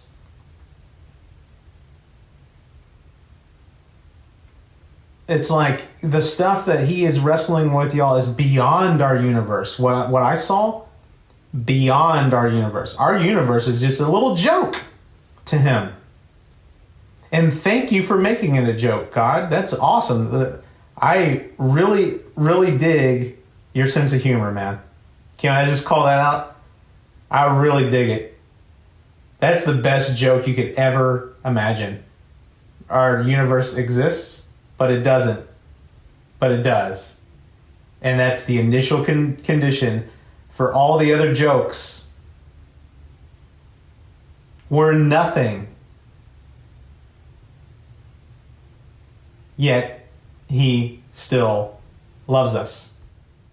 And so at this point, like 4 hours into the trip, I felt like the trip was drawing to a close. The psychedelic effects I felt were wearing off a bit. And I started kind of recapping what all had happened. I had to piss myself, y'all.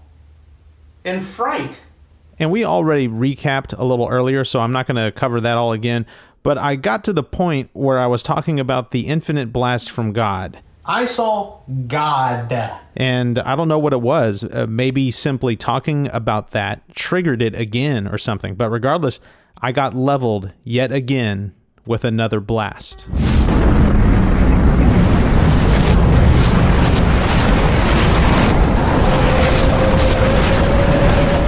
It's like one last little reminder lest you forget before this trip ends. And this one was just as intense as the last one and just as deep, but thankfully it only lasted for about 5 minutes, albeit 5 excruciating minutes of beyond infinity. And it was coming out of this wave, recovering from the blast, when I had arguably the most intense thought imaginable pounded into my head. Okay, so I need to swoop in here and butter everyone up for what's about to happen. And yes, this is the introduction I told you about earlier. This is the submarine that will protect us in the abyss, okay? This is the bathyscaphe that's going to take us into Challenger Deep. Geez, I just love that word, by the way, bathyscaphe. I've always thought that would be an awesome name for like a metal band, but I digress. Anyway, I wrote and rewrote this warning message, or whatever you want to call it, this introduction, about 5 times, and each time it was just way too long and apologetic. And that tendency of being, too apologetic and stuff like that, that's very much a Southern thing. One of the things that I learned in like 2.5 years of working in Philadelphia, by the way, a city that I never thought I would fall in love with, but I totally did. One thing that I learned is that I actually appreciate directness more than fakeness. The people on the northeast coast of the U.S., they don't mess around. They tell you exactly what they're feeling and thinking. And I like that. You know exactly where you stand. So I'm going to do that with you. I'm going to be direct and upfront here. You are about to hear heavy and intense criticism of 3 religions: Judaism, Christianity, and Islam. And whereas I feel like I did a fair job of equally criticizing each religion, I think that you will hear a little bit of lopsidedness, okay? So I would like to apologize for that ahead of time, but I'd like to point out that I'm really talking about extremism across the board here, okay? And it just so happens that right now in history, Muslim extremists are the ones carrying out the most heinous atrocities, okay? But Jews, Christians, you rewind the clocks back, and we were doing stuff that was just as bad as the likes of the worst of the terrorists out there, okay? So let's take that all into account with what you're about to hear. Anyway, there will be criticism, but the main reason why I'm doing this introduction is because the most shocking thing that you will hear is empathy. Empathy for the people, the terrorists, carrying out these atrocities. And if that turns your stomach in knots, I don't blame you. It should. But I promise you, there is a godly and even a Christian lesson in what you're about to hear. I beg of you, right before you are about to blow a gasket, just take a deep breath and just keep listening, because I promise you there is a good message here. So that's it. That's the Bathyscath. That's the submarine. Hopefully we're all on board, and now we plunge into the abyss.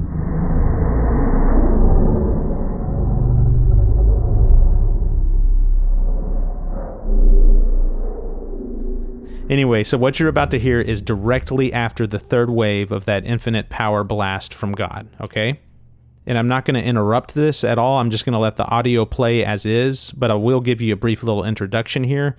So I was just blasted, and I'm waking up, and I wake up to what looks like basically a moonscape, okay? So it was like a beach before, right? And then during the infinite blasts that I got from God, I wasn't paying much attention to the ground, okay, just truth be told. But if I were to describe it, it would be like being at the bottom of the ocean in the abyss, like a lot of murky, kind of like muddy kind of looking stuff there.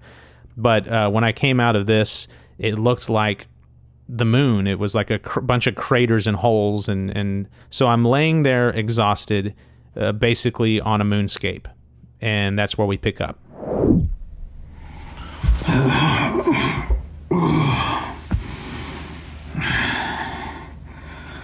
Oh my God. Okay, God. Okay. I get it. You have made your point very, very clear. Please don't do that again. I can't take it.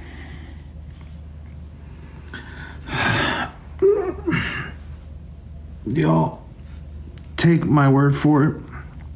You do not want to cop an attitude with God unless you are ready to be taught a lesson that can explode every single freaking cell in your body.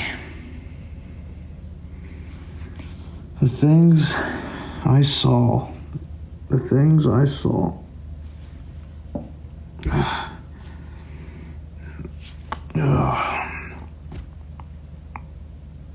Why does he let us exist here? The things that we do here on this planet, why does he let us live? Y'all, I copped an attitude with God, and I demanded him to come down and see me, and he showed himself in this full form. And you know what it reminded me of? It reminded me, just imagine if you were like you had an incredibly stressful job, and you have a family at home, and you come home from an incredibly stressful day and your wife is talking about how little Sally stole a toy from little Billy, and everyone's crying and screaming and trying to give them their reasons of why they're right and why, and the dad just erupts on them and says, guys, do you know what I've been dealing with today? I've been dealing with, and he gives the full rant of, here's what I have on my table for work. I have 6 projects that are all combined, coinciding in the moment, and I got 200 people that I'm managing, and they're all their problems, and blah blah blah blah blah. And he goes on this long rant to where the kids and the wife had no idea what he was shielding them from, what he had to work and do, in his job. And by the way, I'm not saying that only men can do this. There's plenty of women. I'm just giving an example here so no one get their feathers ruffled. But that is what I saw today. God came in and showed me what all he has on his table, what all he's dealing with. And just like little Sally there, sitting there after her father goes on this rant, and she's sitting there, mouth agape in shock. That's me right now. But times infinity.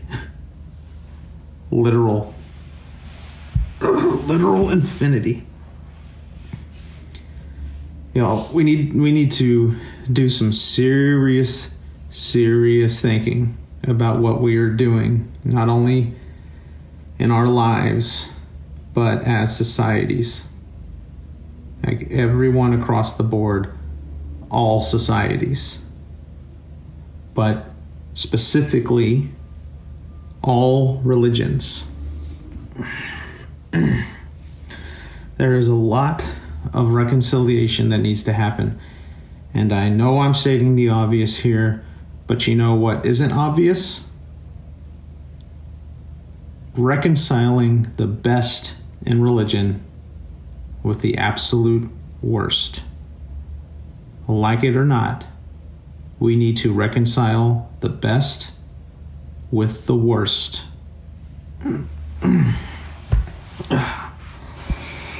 Like on one hand, you have peace, love, and forgiveness. And on the other hand, killing people in the name of God. Now, I want to be very clear that I am not saying that we need to reconcile with the act of killing people, okay? The killing needs to stop now on all sides. What I'm saying is, based on the infinite power of what I saw, seeing what God is dealing with, and how everything we know is just a speck on a speck on a speck, and we're so lucky to not only exist, but lucky that God doesn't just wipe us all out. Based on that, I'm not saying it's the right thing to do, nor am I saying that I would do it, but I understand the mindset and the thought process of comprehending something so gravely serious like that and killing someone who is distracted by, silly, fleeting, hedonistic sin. Or even worse, someone mocking or otherwise disrespecting that infinite power. I mean, y'all, I really, really hate to even remotely come close to siding with something like Muslim extremism, like terrorists and stuff here, but I hate to say this, they get it. Like, they understand how freaking serious this is. Something with infinite power, y'all, has its thumb on us. okay? They get it. They are definitely going about it the wrong way, but they get it. But again, just stop killing people, okay? Y'all, I don't know if you guys have seen these videos or pictures of what ISIS in particular did, 6-7 years ago, whenever they were at their strongest in Iraq and everything. The massacre of all the Iraqi cadets, that is one of the most terrible things imaginable. There is a famous picture that was going around social media of, there was this, I think it was an Australian guy who was called to the, caliphate, and he brought his, I don't know, maybe like 8-year-old son to Iraq in the middle of a war zone. And there is a picture of this kid. His dad was so proud that he took a picture of his kid holding the severed head of a human being. And I think the caption even said on the photograph something like, "What a head," like, what a head.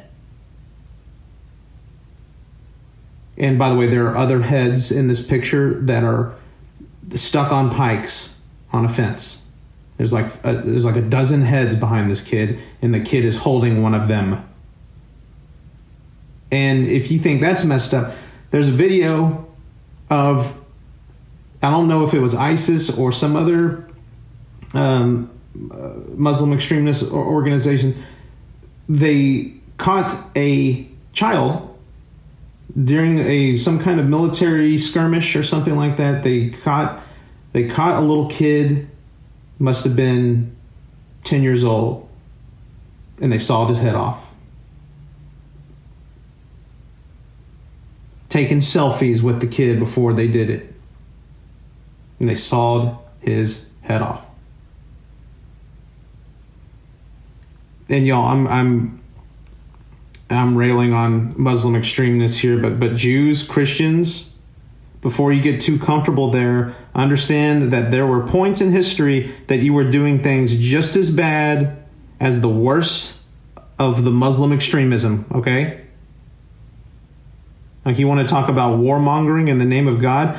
How about the Crusades? You want to talk about torture killings in the name of God? How about the Spanish Inquisition?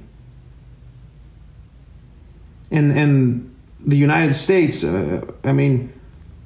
technically we're a secular nation, but we were definitely founded on Christian ideals, and we are predominantly Christian. Y'all, we dropped 2 atomic bombs on innocent civilians. 2. Jews, I don't know enough about your history, but you have definitely killed your fair share, for sure. Let's don't split hairs here. Y'all, all of the killing needs to stop. Everyone. And I don't care what your reasoning is. Who did this? Who did this 6,000 years ago that we're still butthurt about? Who did this 70 years ago that we're so butthurt about? Stop killing people. I don't care what the reasoning is. Stop. That all being said, everything that I saw tonight, and I really hate to say this, none of that killing, none of it matters. None of that matters in the face of such cosmic terror. I mean, it actually does, don't get me wrong, but I can understand why someone would think that it doesn't, okay? I mean, this is going to sound very bad, very, very, very, very bad, so forgive me ahead of time. I mean, especially considering, y'all, I have dozens of friends who fought in Afghanistan and Iraq, and so one of whom lost their lives. Several were wounded, and most of them have seen stuff that that no one should see, and they're scarred for life. Okay, so please take this with a grain of salt here. But Americans, we were justifiably devastated by 9/11. Okay, 3,000 innocent civilians dead. By the way, I would like to just point out that we killed 20 times that in Hiroshima alone. I'm not even counting Nagasaki here. Just Hiroshima, 20 times that. But I digress. But based on the infinite scope and scale and the cosmic, spiritual warfare that I saw tonight, you load up not only 3,000 people, and I know 3,000 people didn't die on the planes, right? But I'm just saying, you load up not only 3,000 people on this plane, but you load up everyone on the planet. Stick them on a giant plane and smash it into a building, and it doesn't matter in the scale and scope of what I saw. Okay? I can see how someone can easily take that away from what I saw. But I want to make it clear here that they have misunderstood if that's all they take away. You see, despite our obvious insignificance, and it is absolutely obvious, God still loves us. And that makes us significant. In a weird way, our insignificance is significant. And that's why, and I want to make this abundantly clear again, that's why we should not, and it's wrong to, kill people, especially in the name of God. God is love and therefore loves all of us.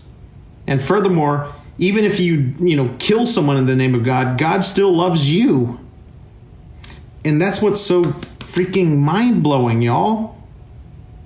That's ultimately what I've learned today. He doesn't need to love us, yet he does, and unconditionally. And that's where I think the Muslim extremists gets it completely wrong. You've stopped too short of the full understanding.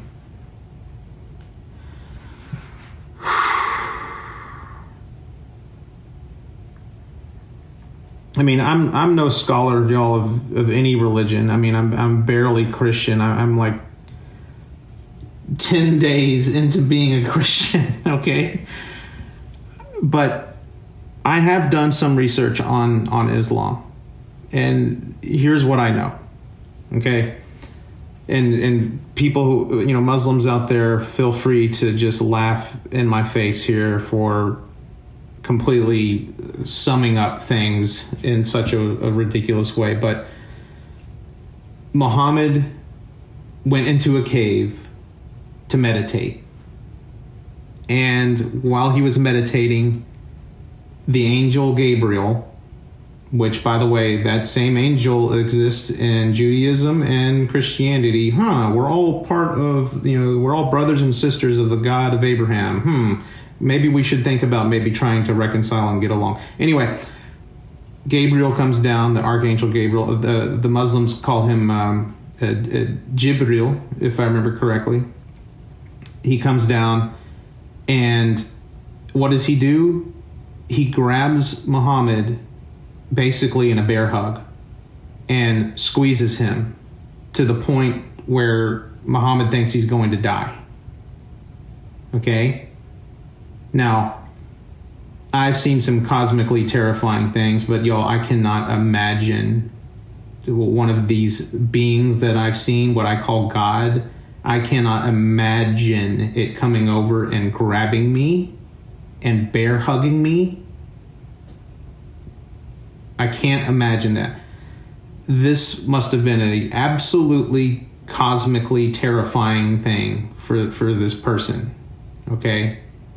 And I honestly don't remember much more of the story. I think Jibril said something like, told him to either read or write. I think it was write. And he started writing stuff, that would eventually become the Quran. I think that's how the story went. But regardless, y'all, this man had a cosmic spiritual experience very similar to, I hate to say that, and please people don't think I'm blaspheming here, very similar to one of these mystic encounters on a psychedelic substance. Okay,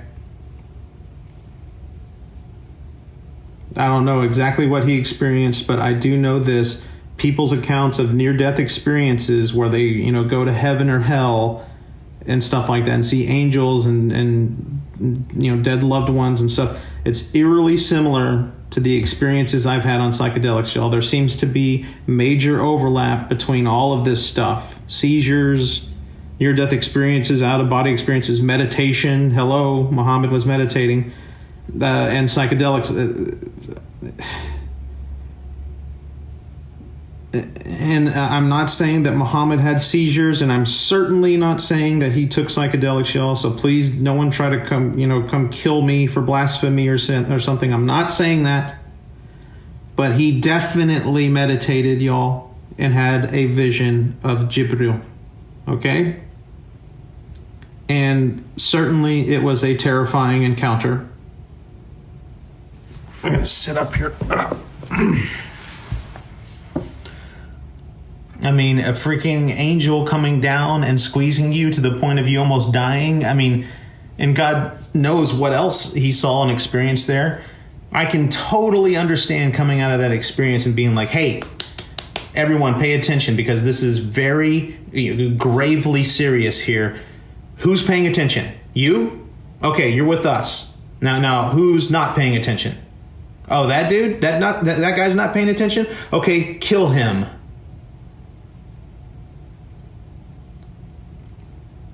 Y'all, I know I keep harping here, but that's how serious what I saw was, okay?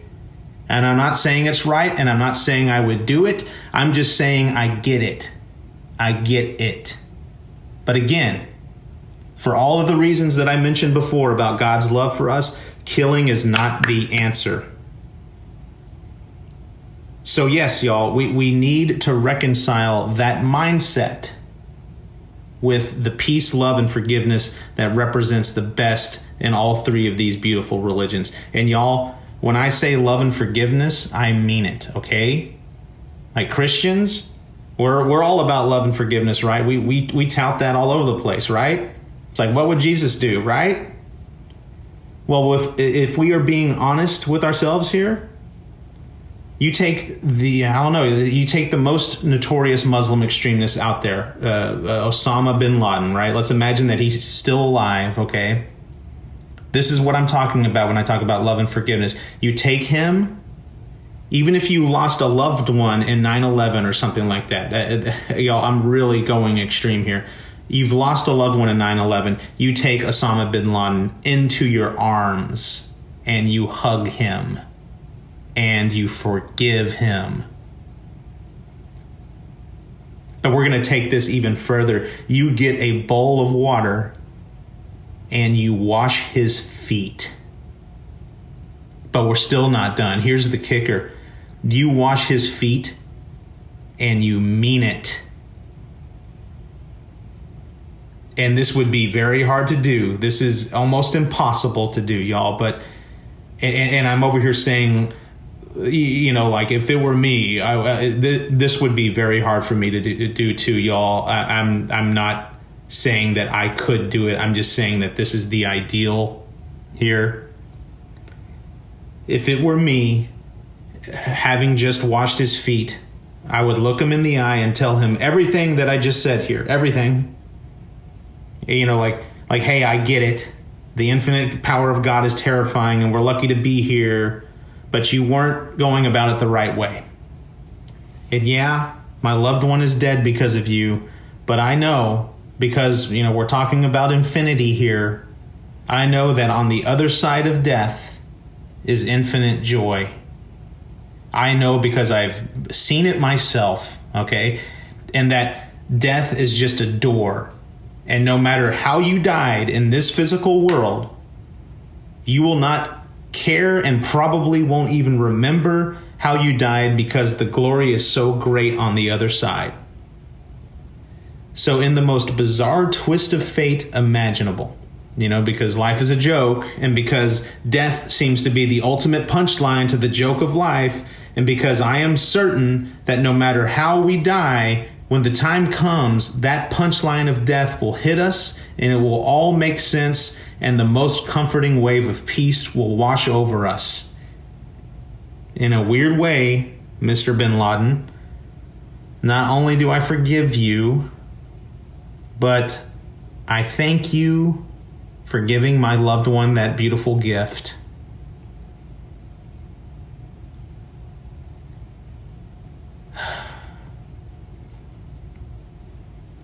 That's what I'm saying here, y'all. That's what I'm saying. We need to reconcile the peace, love, and forgiveness that represents the best in religion with the mindset, again, not the act, the mindset of sawing off someone's head in the name of God.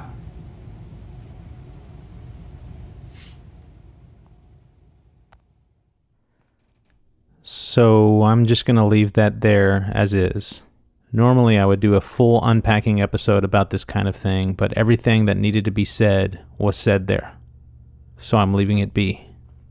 Hopefully it's clear that I'm not calling for people to die. Even though I know death to be infinitely beautiful, that's God's business, not ours, to bring that about. Instead, what I'm calling for is understanding, harmony, forgiveness, and love. That's what Jesus would want.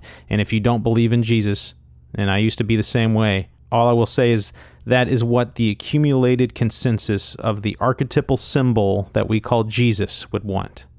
But regardless if he's just a symbol or not, I don't see in any shape, form, or fashion anything bad about that conclusion. But if there is a better conclusion and you have it, please share it with the world because we need it.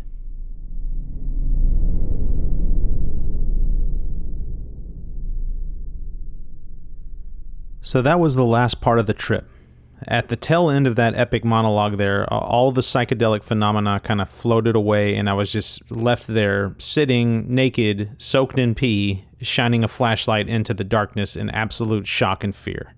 A little bit after that, I, of course, ate. I tried to go to bed, but as you can imagine, I didn't really get much sleep. But in the little bit of sleep that I was able to squeeze in that night, I had these strange dreams.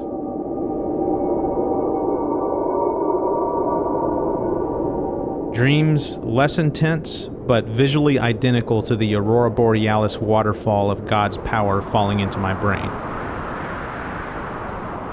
I cannot tell you one deep thought or revelation that came from these dreams. All I can tell you is that it was just more waterfall.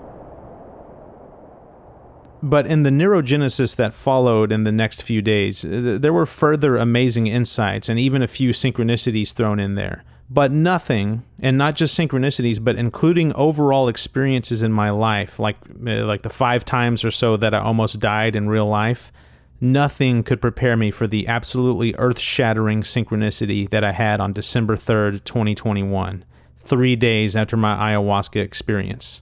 A synchronicity that would perfectly tie together all concepts from the trip in an amazing yet cosmically terrifying way. And for this, we are going to bring back the interviewer, the sound effects, and the music.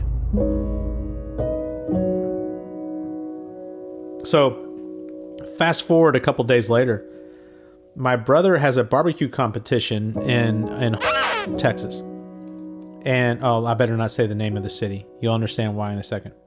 My brother has a barbecue competition about, 3 hours away from Houston where I live, right? And so what I did initially after the trip was I sat down and I recorded as much as I could remember from the trip. It was about a 3-hour long recording, and I just wanted to capture it all to make sure I remembered. And so when I was driving to this barbecue competition, I was like, I'm just going to listen to that trip so I can become more familiar with what happened. And so it's this stretch of highway. You know this highway. We go there all the time. You know the ranch. It's our good Aggie buddies ranch. We go there once a year for a reunion, and we've been going there for about 20 years. And every single time I drive down this highway, there's a certain stretch of the highway where you start hitting the mile marker 660s. And for 20 years, I've been searching for mile marker 666. Before I found God and stuff, I thought it was really cool and like really metal. I'm going to find mile marker 666. 20 years, never found it. At the last second, I always get distracted and I don't end up seeing it. So fast forward to, I think it was like December 3rd, 2021, driving down this same stretch of highway. I'm not even looking for mile marker 666. I'm listening to the recording, my recounting of the trip, and I'm at the part where I talk about getting pulled down into hell by myself. And right when I said the word hell, my eyes look up randomly, wasn't even looking for it. Mile marker 666 meets my eyes right when that moment happens.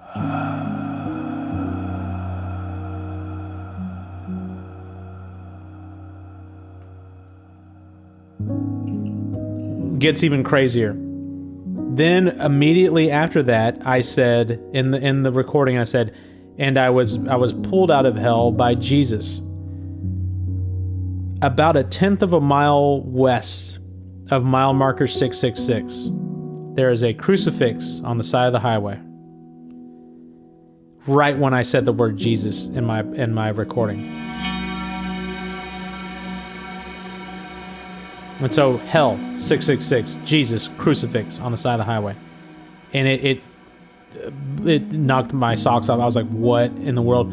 So I go to this barbecue competition. I'm like trying to contemplate what I saw. The next day I'm driving back home, and the full gravity of all that hit me by the time I hit my house. In order for that synchronistic kind of joke to have worked, because to me that's validation that my experience was real, right? Mm-hmm. In order for that little joke to have happened, for me to realize that trip was real, and I really did see the infinite power of God, and I really did see Jesus, and I really did go to hell, and all this stuff, for that to have been true, somebody had to have died on mile marker 666 on that highway for that crucifix to be planted there. Oh. And so when I realized that, I got home and I started doing some internet sleuthing. And I found the accident. And this is where things get creepy, if you haven't been creeped out already. So it's very easy to find. You go on. I'll cut this part out of the episode. But you go online and you type in, and that's all you need to type in, and you'll find the person who died. Oh man. It's like, so I found it's like motorcyclist dies, and this is kind of selfish and like kind of like almost borderline cruel, if you will. I was kind of like, I really hope it's like this awesome, wholesome person, so that there's some kind of godly message here. And so when I saw motorcyclist, I was kind of like, oh, it's probably some like Hell's Angel guy or like some crotch rocket guy. They have a felony rap sheet like a mile long or something like that. And yeah. I started reading in the article, and I see Harley Davidson. I'm like, yeah, okay, Hell's Angel guy, and that's terrible. I mean, people are people. I shouldn't be thinking like that. But turns out it's not a Harley Davidson guy at all. It's a gorgeous, absolutely gorgeous, like 31-year-old woman, blonde-haired, blue-eyed, beauty. Has no business being on a Harley Davidson driving down that highway. I'm like, what the heck is this, right? And so I do a little bit more research. I find her name. I go and there's I find a Facebook profile, and I find a video of her funeral service. It's like a 51-minute video, and I see how long the video is, and I'm like, oh my gosh, that's a long video. Let me just randomly thumb my way through to part of, like, fast forward with my thumb. So I thumbed my way to 18 minutes and 38 seconds into the video, and what I heard, I would play you the recording right now. Actually, screw it, I can play it on my phone, right? Oh, shit. This is what I hear. And for everyone listening here, before we hear this, just keep in mind what my first name is, okay? I know I don't use it a lot on this podcast, but just if you can remember it, just remember it. This is what I heard after randomly thumbing, fast-forwarding with my thumb to this point, accidentally. This is what I heard. So 18 minutes and 40... What does that say? 1839? 1839. His world revolved around her high school sweetheart, Andrew, and their two beautiful children, and after marrying Andrew and living in Texas, she fell in love with the Texas scenery and Texas pride. She will be forever missed by everyone who was blessed to know her. We love you, infinity, Mal.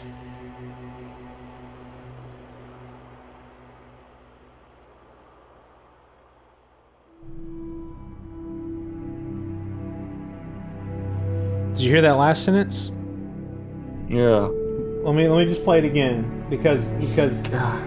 what I experienced was the infinite power of God.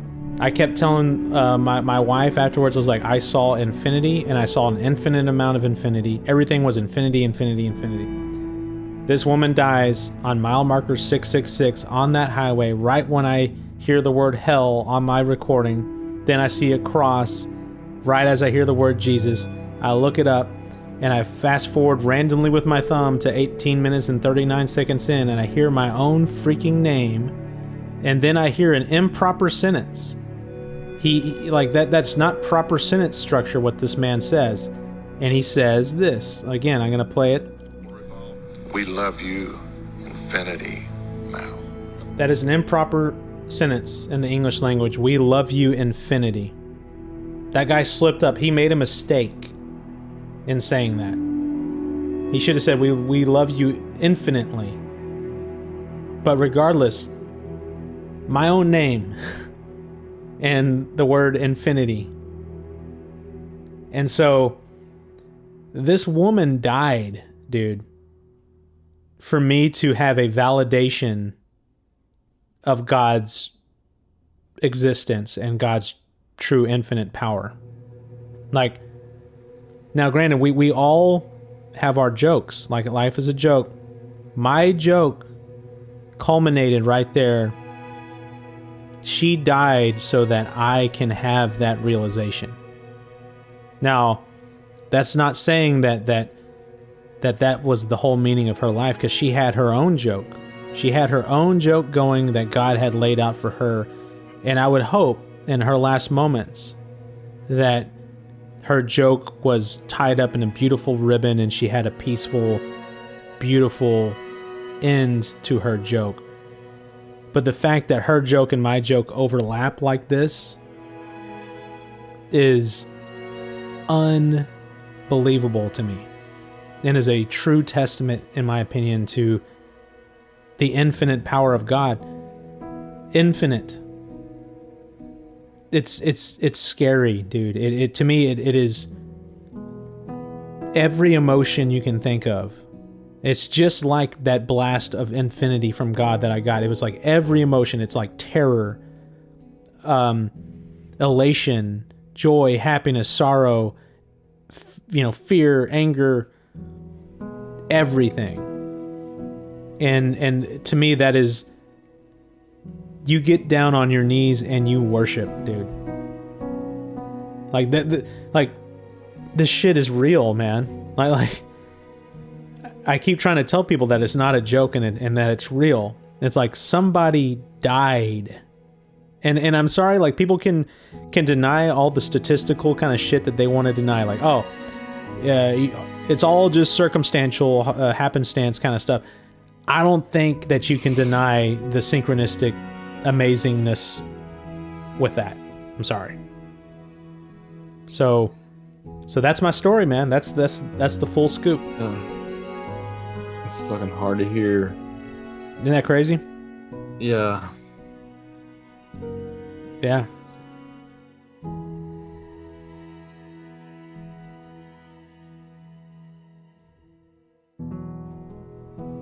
Yeah. So that was trip 10, everybody. 'Twas a little bit on the heavy side. If all of that was a little too much to take in, all I gotta say is I agree with you. And hopefully you understand why that is going to be my last ayahuasca trip. Notice I didn't say last psychedelic trip in general, but that'll be my last ayahuasca trip and my last trip that deep on anything ever again. There's a point at which going in too deep is too much, and I hit that point. For me, at least, it's like the deeper I go, the deeper the subject matter, and I don't want to find out if there is something that is conceivably deeper than what I experienced. I'm going to close with a request, a humble request. Anyone who's listening to this, please, please, please, please, a billion times, an infinite amount of times, please, do not, if you do research this traffic accident death, all right, I've bleeped out enough names and stuff like that hopefully it's a little harder to find, but there's a lot of really creative and really smart internet sleuths out there. No doubt you'll find out who this person is, and all I gotta say is be gentle, okay? I haven't reached out to the family. I'm too scared to. I don't think that they would take kindly to someone saying like, hey, I took a bunch of psychedelics and your daughter or sister or wife or whatever, she became part of my synchronistic experience afterwards. Y'all, they would want to kill me. I do think that this was a critical thing to put into the story, and that's why I did it, because it absolutely shows, in my opinion, that God can reach down and touch us and orchestrate something of cosmic significance, y'all. And if you don't think that synchronistic event that I pointed out was cosmically significant, then go check your pulse. Okay? That's why I included it in this story. Otherwise, I would not have, out of respect for the family. And so what I'm doing, what I'm asking y'all, what I'm begging is that you respect them. Do not contact them. Do not do anything to them. Let this person rest. Let their family find peace. I love you all, and I will see you again soon. There's a lot of unpacking to come out of this one. See you soon.